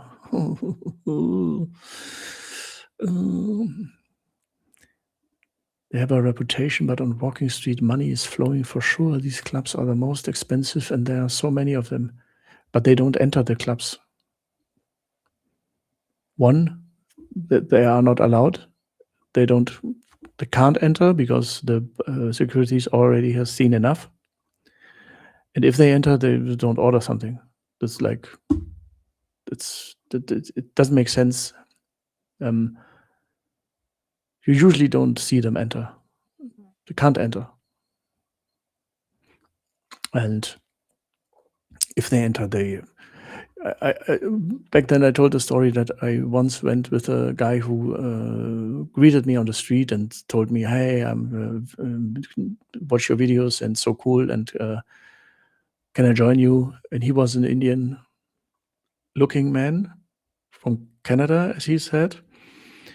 And I don't care. I don't have anything against Indians. My uncle was Indian. So, and I'm not stupid. I know that there are wonderful people in India, good people, but the good people don't go to Pattaya for. This is logically, and I took him with me, and the amount of negative attitude against him coming from the Thai people was incredible. They looked at me like, why are you with this guy? Why are you bringing him in? Why? Why are you crazy? Really, they almost didn't want to let me in some bars. So I experienced firsthand how much they hate certain people. It was interesting to see and surprising a little bit, the amount of hate. I have seen YouTube videos from those nightclubs, 5 men standing one table with a beer tower that may be caused. Yeah. I once saw a group getting kicked out in I can't say better not to say the place, but in Nana Plaza, in one bar in Nana Plaza. It's not the story where the bouncers told them that it's closed. No, they were inside, and you know how it is. Sometimes there are not many seats, so I was being sat. Is this the right English term? Next to them. And then I said hello, and I looked at their table in front of them, there was nothing. Nothing. They haven't ordered anything. And the waitress told them that they have to order. And it's the last time that she tells them that they have to go out. You can't sit here and stare at anyone. And seconds later, the security guards grabbed the 4 guys and out. I mean, this is like, what's wrong with you? And you can always order water. It's not cool, but yeah, why not? They order water. How much is it? 80 baht, 60 baht? It's 100 baht, maybe. If you can't pay 100 baht for a drink, no country that makes a big amount of the economy money from tourists needs you. Zipper shorts, any good links, brands, recommendations? Not fan of sport shorts. Thanks for all you do. Thank you. If you go to, if you scan this code, you will arrive at Thailand Trip OS, my membership page, where you can have access to 1,000 guides, 45 maps, 20 itineraries, and so on and so on. But there's a free stuff section too, and an essential section, if I remember it right. And there I have some links. Yes, the essentials. When you go to the website, scan the link, go to essentials, and then you can the links to my essentials that I bring, from backpack, from hidden mini wallet to zippered shorts, but they are sports. And it makes the most sense to have fast drying sports shorts, because we are in Thailand. You sweat mag. It's hot mag. You need to dry fast. And oftentimes, I mean, this is something that happens, like a drink gets spilled, and then it's good. You have the fast drying short now. Pattaya is like Blackpool, but the rides are better. Okay, Blackpool is like in Great Britain, right? It would be really good if Thailand could have a more Western traffic standard. Yeah, proper licenses, training, and enforcement. No more driving the wrong way down the street or on the pavement. Yeah. 50% yes, 50% no. I don't like it too, the traffic, but on the same time, it's part of Thailand that it's a little chaotic and crazy, and I think it's good to see the Lamborghini next to the street food motorbike and everything. But yes, I would love when people finally would realize that a zebra crossing is not a beautiful pattern. That would be awesome, because when you come from Germany, where you can almost blindly cross a street at a zebra crossing because you know everyone will stop. It's just 100% guarantee that people will stop for you. You don't have to think about it. This is absolutely 100% clear that the cars stop at a zebra crossing. And when you then enter Bangkok, it's a little bit like, wow, why do they even put a zebra crossing on the street if no one knows what it is? Yeah, but to be or not to be, thank you, Tim, for time. Oh, as always, thank you. Have to go. See you next time. Okay, bye-bye. Bye-bye, Mr. Bus Bob. See you in 2 days. I always live stream Naka on Monday, Wednesday, Friday. Oh, I was talking about the Indian clubs.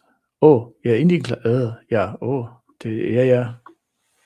I know. A lot of Indian clubs, and they advertise a lot on the BART buses too. But if maybe we've seen the same images. What I saw is this is only men, only male guests. Okay, now you can say the go-go bars also only have male guests. Yeah, but there are no women.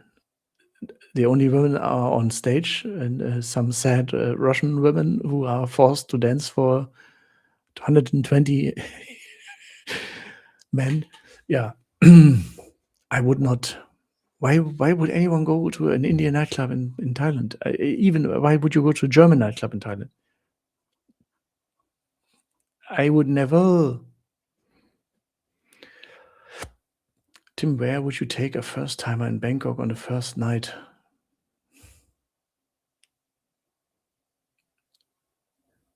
You probably can't handle soy 6 in Pattaya. Why? I would never go to Khao San, as August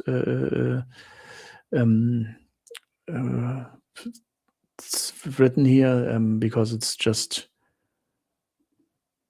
Khao San is just loud. It's annoying. It's hundreds of people trying to lure you in to buy anything, and it's really touristy, and it's really there's nothing to do with a cool night out in Thailand. And if you the second part of August's recommendation is absolutely my thing. I would start in Soi Cowboy because it's like a good photo opportunity, and then go to Nana Plaza. But before that, I would start at a rooftop bar, of course. So I think you have to see sunset on a rooftop bar, and yeah, many places now, many itinerary and nightlife tips. But I often said it, and I say it again. For me, wonderful Octave rooftop bar in Thong Lo, around good places to eat. Then take the SkyTrain to Asok at around 8, and then you go to Soi Cowboy and look at it. And I wouldn't go inside any of the bars in Soi Cowboy. It's so scammy right now. But the live music bars are good. It's cool. You can just have a drink and walk up and down Soi Cowboy. That's funny. There are a lot of people outside that try to lure you inside. Then I would go to Crazy House. That's around the corner. It's almost part of Soi Cowboy. And because Crazy House is the only bar that is, different and better. And after one drink, I would leave. I would not do anything there that takes longer or more commitment. Just one beer and okay, and bye bye. And then Nana Plaza. Nana Plaza is Champions League. Nana Plaza and it's safe. There's a security check at the beginning, at the entrance, and so you know that no completely intoxicated or crazy person will be there. Of course, the people that can get intoxicated later than who are celebrating, but it filters out a lot of bad people, and it's just Champions League level. And Soy 6 is not in Bangkok, but why wouldn't you go to Soy 6 with someone when it's his first time? It's wow. It's it's different. I know, but it's not like oh my God, you have to be. I mean, if you are with him and you are not maybe unexperienced, then yeah. But August, I've been there thousands of times. It's when I tell you go inside, then and that's the only one. Then trust me, now this is real. I can't say on YouTube live stream what is happening inside, but that's the only bar I enter in Soi Cowboy. And when you go inside, you when the curtains goes to the side and you see what I can't tell you now, okay, that's why that's why Mr. Tim told me to go here. Okay, very good. Oh, maybe I drink more than one beer. Yeah. And be careful in Soy Cowboy. Many ladyboy bars. Quite obvious, but still maybe some first timers cannot see the difference. Speaking of Bangkok, I have one more thing to tell you, and this is this. If you are in Bangkok right now this week, then because of the death of the princess, there are some mourning processions and stuff happening, and the Grand Palace is closed. It, for the first time in decades, it's not a scam. It's the truth. Today, Palace closed Nakab, and not only today, it's the whole week. But you can enter, because if you want to, let's say, do a condolence signing and pay respect and wear something black and long pants and cover your shoulders and are respectful and want to join in respectfully, then you can do that. Everyone can do. And the condolence signing schedule is inside the first of all, the condolence signing is inside the Grand Palace in the Sahatai Samakom Pavilion. Nobody knows where that is, but you will see. The people will lead you there because everything else is closed. You can always only go there from 8:30 a.m. to 4 p.m. And if the palace is too far away, then you can go to Chulalongkorn Hospital. That's near the Lumpini Park, 8 a.m. to 5 p.m. But again, the rest of Grand Palace, Temple Emerald Buddha, and everything, this is closed. You cannot see. It's because of the funeral ceremonies.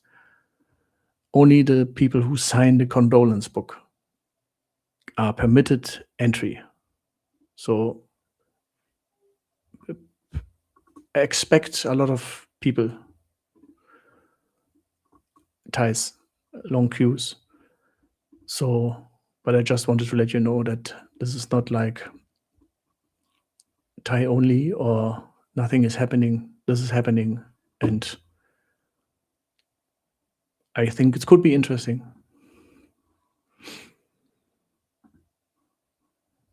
That's it with my news section. Did you surprise you? The whole reasons for the crackdown and the cause and effects and the future? Is this something that are you concerned about it? Do you think, oh my God, how this is not the Thailand I want, or do you think this will be good or will change anything? For me, example, I a little bit concerned would be crazy, but I don't know if it's if you want to become Singapore so much, if then the party culture, the fun nightlife, if this also will be a little bit more enforced, because in the end, all of that is illegal. It's not allowed what's happening there in Thailand. So maybe there will be some changes coming too.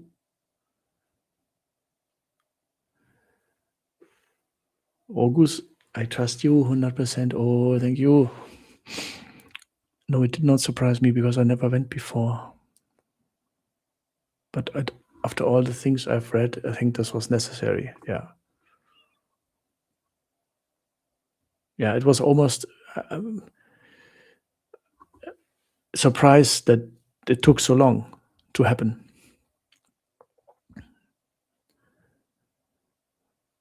Maybe one reason is that it's always a constantly changing government too. So maybe that's another reason. And the current guy, as I said, political long-term legend and billionaire. He has big power, and he's prime minister and interior minister at the same time. So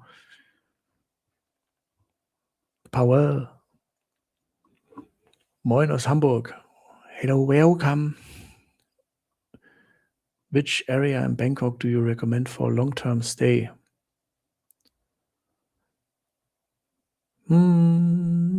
Depends a little bit.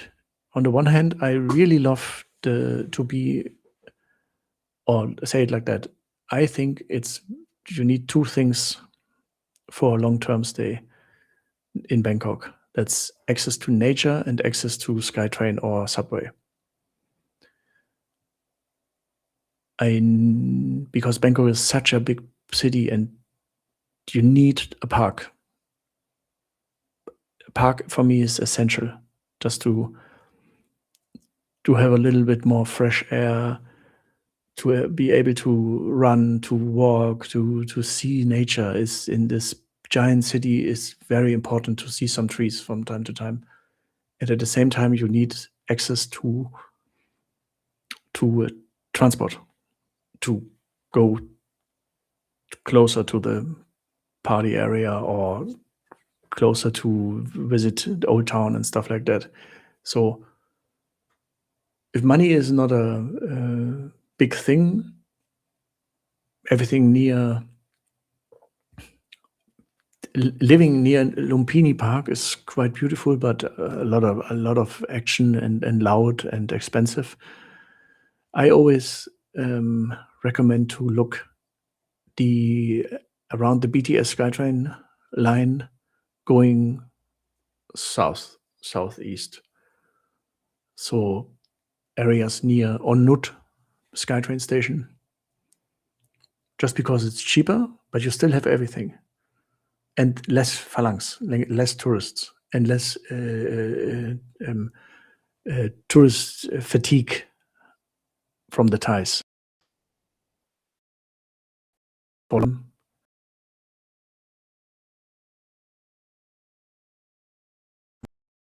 From Chinatown, stay close to a SkyTrain station. And then just check where you find something that's in your price range, and then you are good. Also quite cool, but not super cheap, is everything south of the Silom Road, so Saturn and so on, because there's not so much public transport. But because there's not so much public transport, a lot of people don't even go there, but it's not like there's nothing. So if you're willing to walk 10, 15 minutes to reach a SkyTrain, then this area is wonderful. But my happiest times were near Lumpini Park and near Benjakiti Park. This is just this makes levels up your days if you can have a morning walk or an evening run. But for me, that makes Bangkok the best city on earth. To have the mix: lake, water, animals, trees, it's wonderful, and the craziness of the giant metropolis. I have read on Reddit that some people get billed 7,000 baht while they were just in for 10 minutes. Yeah. You will always read that. Yeah. If you, yeah. I don't believe these stories. No, it's yeah. You must be very naive and dumb if this happens to you. It never happened to me. It is like this. You go there and you order a beer, and then you get a bill and your beer, and then you look at the beer and at the bill, and then at the bill is a beer and 120 baht, then everything is okay. But if you look at the one beer and have the bill and there's 7,000 baht, then something is not okay. And then you tell them, and then you don't pay 7,000 baht because you have proof that you only have one beer and you just arrived. So it just can't happen. It only happens in ping pong shows where 7,000 to 10,000 baht is the fine that you pay to be able to leave the room, for the fine for your stupidity to walk with the guys. And maybe by mistake, maybe in Soy 6 or something like that, maybe by mistake that they gave the bill from the 5 Chinese guys to you and gave them your bill, and then, oh, sorry, nah, no, hey. Yeah. But whenever I had a little bill issue, it's immediately cleared. Never had any problem. It helps, of course, a lot if you behave good and friendly and speak a little bit of Thai, at least some numbers. That's very impressive. That's very good to know the numbers in the bar. That's one of the reasons why, because you can say, hey, this is 7,000 is jet pan, jet one beer, jet pan. Oh, no. And then they, okay, no, of course not. Of course, one beer is not 7,000. So yeah, don't believe the hype. There's so many stupid stories from people who just found out how to trigger responses.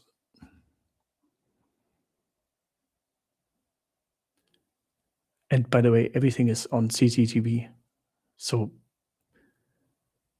everything is documented.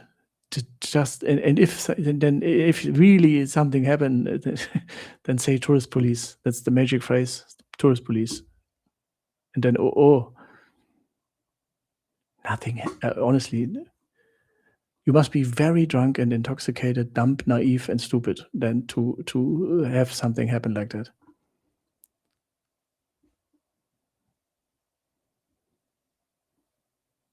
Yeah. You need to be careful in Soy Cowboy and many other bars. Yeah. That's why I don't go to any other bars in Soy Cowboy. Not because I read something online, because I experienced it myself. But you know, the online defamation law, I cannot tell you which bars. So when I tell you to go to one bar, then that's the reason, because the others maybe haven't had such a good experience. So when I tell you in Nana Plaza to go to Billboards and Geisha and Spankies, then because I always had a good experience there.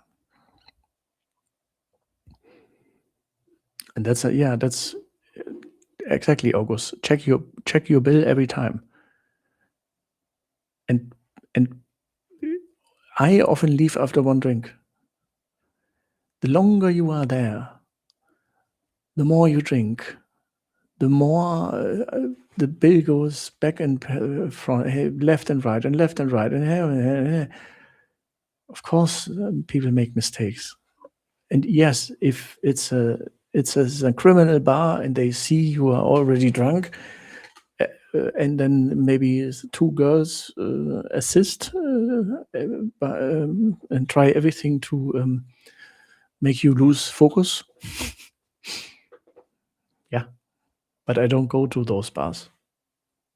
And some usual signs is no guests. That's always a good sign that maybe a lot of guests realized that's not a bar to go. And another immediate red flag for me is when the mama-san doesn't leave me alone. That's an absolute red flag. when the mama san thinks she's a superstar and you have to order the drinks for her. Why? Why?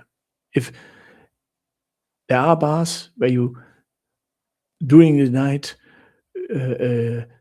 can build a relationship with a mama san and have fun with her, and some mama sons are incredibly cool, and then it's very good to know a mama san that's very, very cool.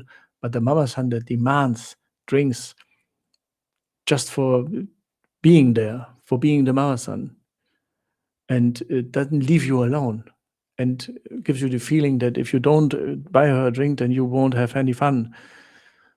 I immediately leave. You don't have to order. In this case, my inner Indian comes out, and I don't order something and leave. Oh, cannot say. I've put 34,000 baht budget for the 4 nights in Bangkok. August, you are the one with the expensive hotels, right? Yeah, I know. I remember you. 34,000 baht for 4 nights. It's not enough. Honestly. Sorry, nah. How much is this? The 4? Yeah, okay. It's yeah, it's okay. It's okay. It's okay. It's okay. Yeah, it's okay. Sorry, my calculating, no good, but now I can. Grand jacuzzi room. Yeah. You, Mr. Jacuzzi, I can imagine why. Oh, you show everyone, nah?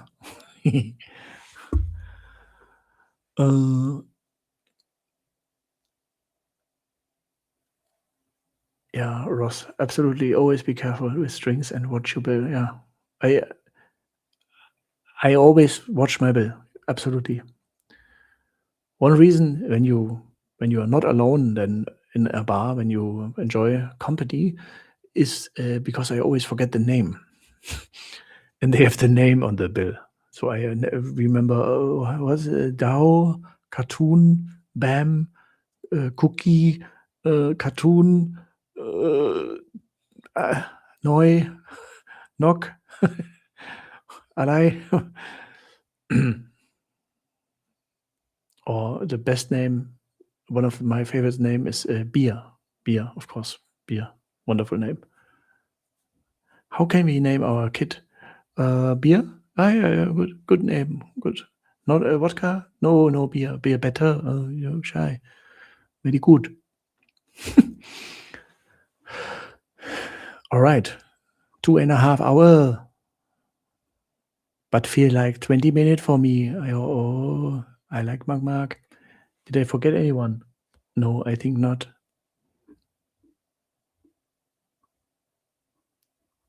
I've seen, Ross, I've seen a lot of harsh reaction to Indians as well.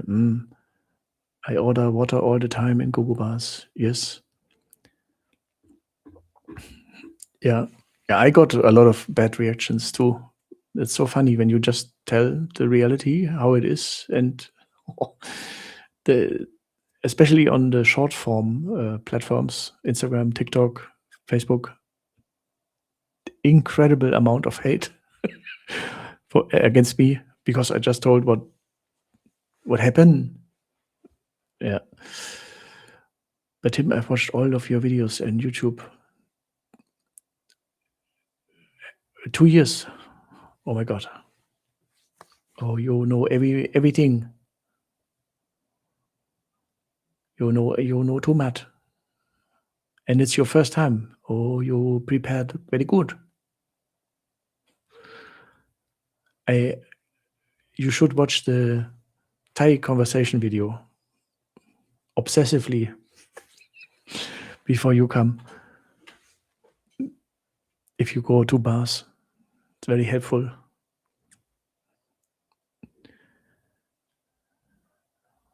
Oh, Goose, why you spend too much? I already tried to convince August in spending less money for hotel, but he not listen now.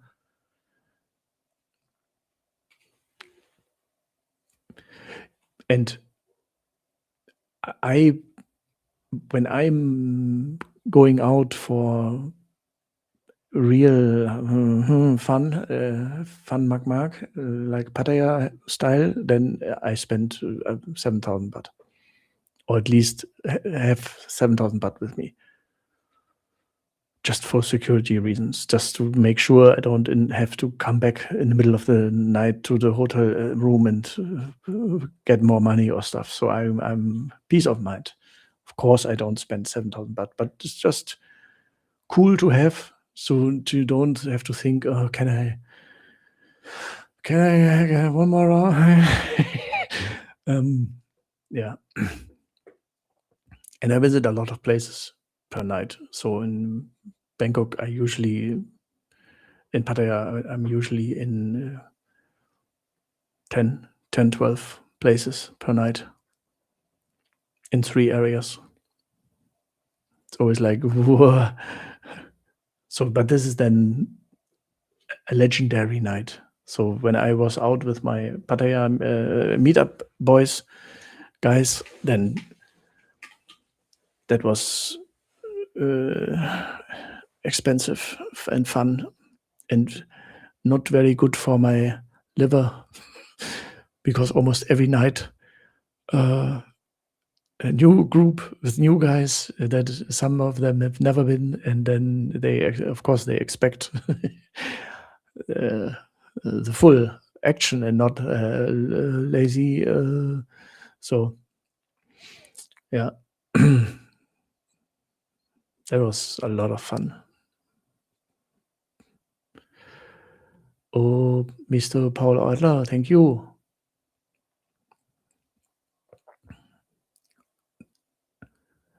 I always have money belt. Yes, that's also very smart with 1,000 baht.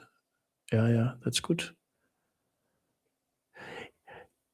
Some big nights. One birthday in Pattaya, for example, I guess I spent 15,000 baht in one night. Yeah, or between 8 p.m. and 7 a.m. It's one of the rare nights where I saw the sunrise before going to bed. That was, and I don't remember anything. I only remember that it felt very good before going to bed. The next day was a little bit like, but in 15,000 baht.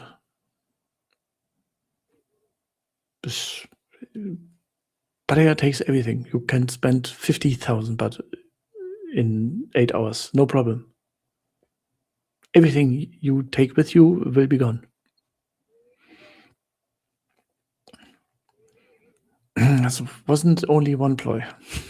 It was like, yeah. Champagne. I ended up in Champagne in El Metro. Back then, Champagne was just heaven on earth. So fun. Such a cool Mama San. She's still there, but during Songkran it was closed. So I don't know how it's now. But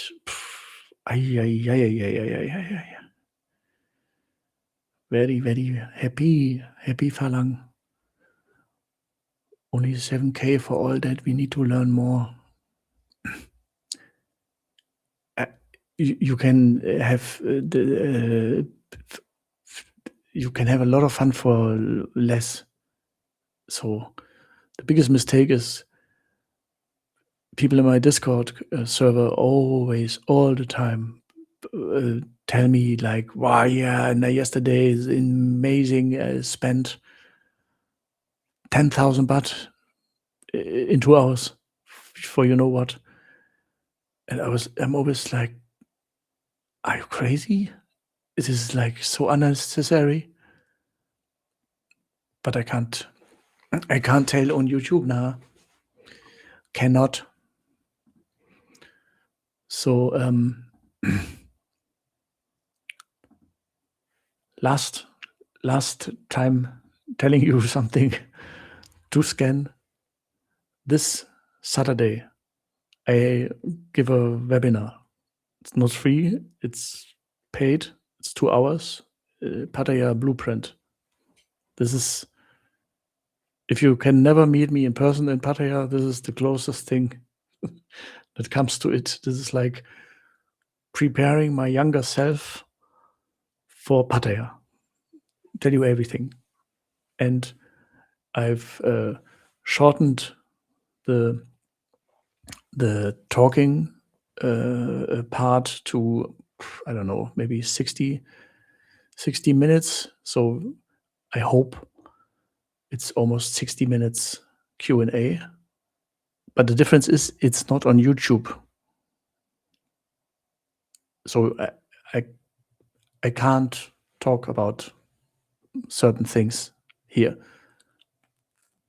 It's not because I'm a greedy German Falang. It's just because I can't talk about it here.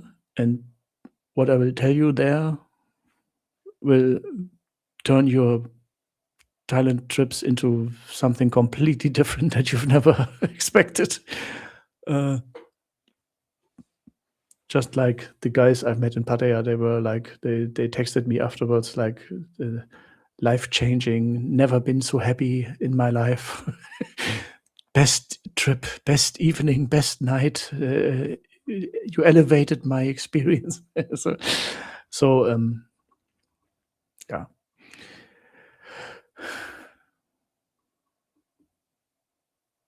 Do you buy drinks for all of Soy Cowboy? No. I almost buy no drink in Soy Cowboy. Pinup and Windmill have big spender on the wall. Yeah. XS too. There are so many big spenders, absolutely. Hi Tim, I'm in Pattaya at the moment. Had a big day and big night out last night and got home at 8 a.m. Hi, 8 a.m. Oh my God. And you were still in one part. Oh, you okay? Good. Just relaxing tonight. Yeah. It's almost 11 now, lah. You go to Salib now, and tomorrow new day. All right. Again, thank you very much. I hope you I entertain you and you learn something, and it was interesting. And thank you for the questions always. And what is this? Soy 6? What do you mean I buy drinks for everyone? There's 250 girls in Soy 6. No, I don't buy drinks for everyone.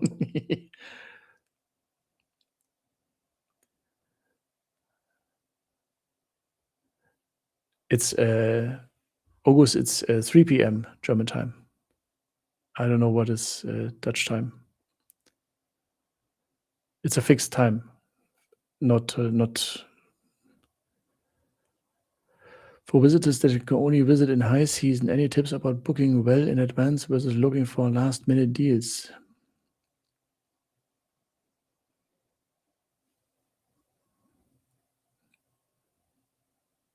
Yeah, book well in advance and look at my hotel list. I have a lot of lists, hotels in Krabi, Bangkok, and Jomtien in the lower price section that most people ignore. And this is here on this website. You will find the hotel list for free. Book early in advance. Yes, that's the number one. And the second is just lower your expectations in terms of 5-star hotel with big breakfast buffet. I never book breakfast, for example. That already makes every room cheaper. The ones I reviewed, there I booked the breakfast to show the breakfast. and to review the breakfast. But I never book a hotel room with breakfast in Thailand. Best food in the world outside for $1. Absolutely unnecessary to have a breakfast, and it saves money. And yeah, there are tons of hotels in Thailand with pool and cool hotels for 20, 30, 40 baht. So even in high season, these may go up a little bit, yeah, of course, but still they are just 3 or 4 star hotels, so they cannot charge you 3 digits. Besides these hotel review hotels, I've never paid more than $70 in Thailand for any hotel. Most of the time, $20 to $30. Yeah.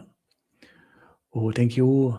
For you have fun นะครับ Okay, have a great day, Mr. Samurai. Oh, Mr. Samurai Wolf. Thank you. Oh, Ross, still going. It's hard to get value from hotel breakfast in Pattaya Hotel. Getting home 6 a.m. At the start of breakfast is normal. Oh, you, Mr. Ross, have power. A hotel that's designed for people who go home at these times is the Siam Design Hotel. Breakfast until 1 p.m. They know their guests very well.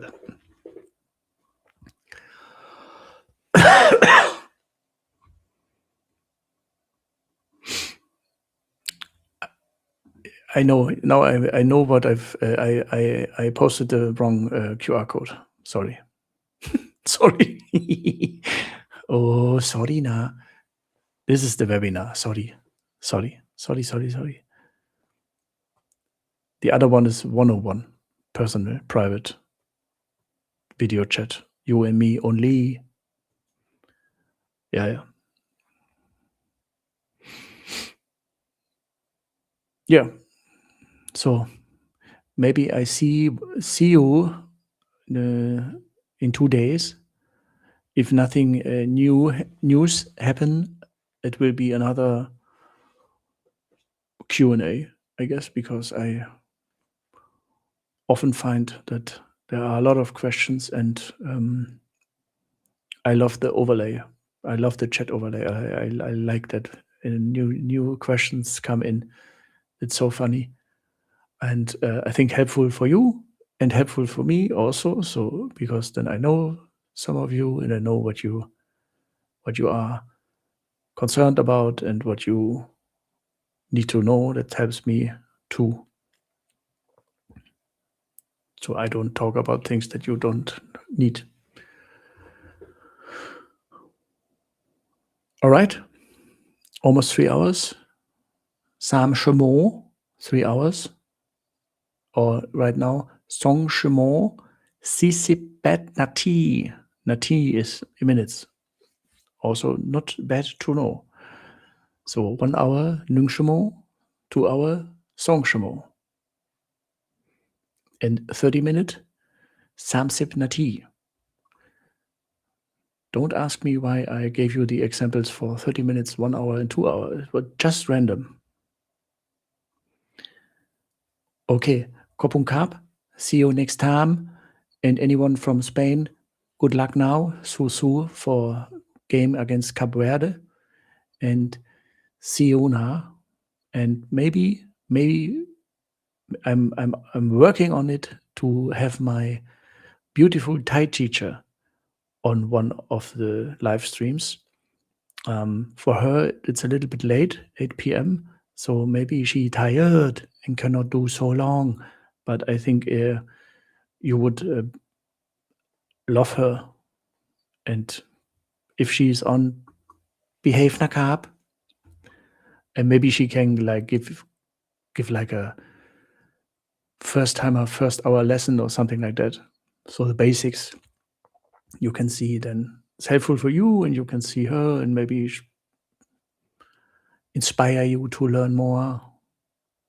But I don't know yet. I work on it. I think can tell me in the comments later if this is something you want, or if you have any other idea that you want for a live stream to have. I can also, for example, talk like Ploy for 90 minutes if you want. I can only talk like Ploy. Same. That would be perfect for me, folks, to be honest. All right.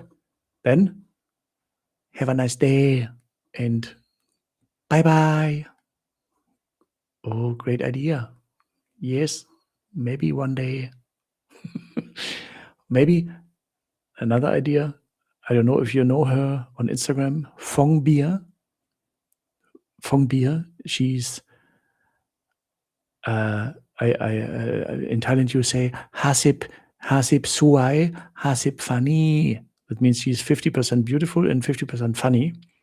And she's really funny because she's making joke of herself by speaking Tinglish and making fun of the complications that some Thais have with English pronunciation. It's very, very fun. Oh, August, you can ask everything until it's not embarrassing.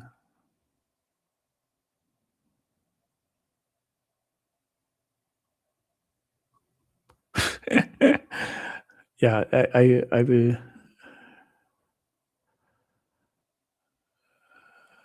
I will check for you, but usually if you no, I didn't receive any notification that you bought something, so I think you obviously canceled it already. Yeah, I just checked on the calendar. There's no upcoming call. Yeah, so you all obviously canceled it right away. 300 baht. Oh, my time is worth 300 baht per hour. Okay, thank you. Good. Then nobody lost. Everyone happy, and me too. And bye bye. Thank you. See you next time. Come back now. Oh, I miss you.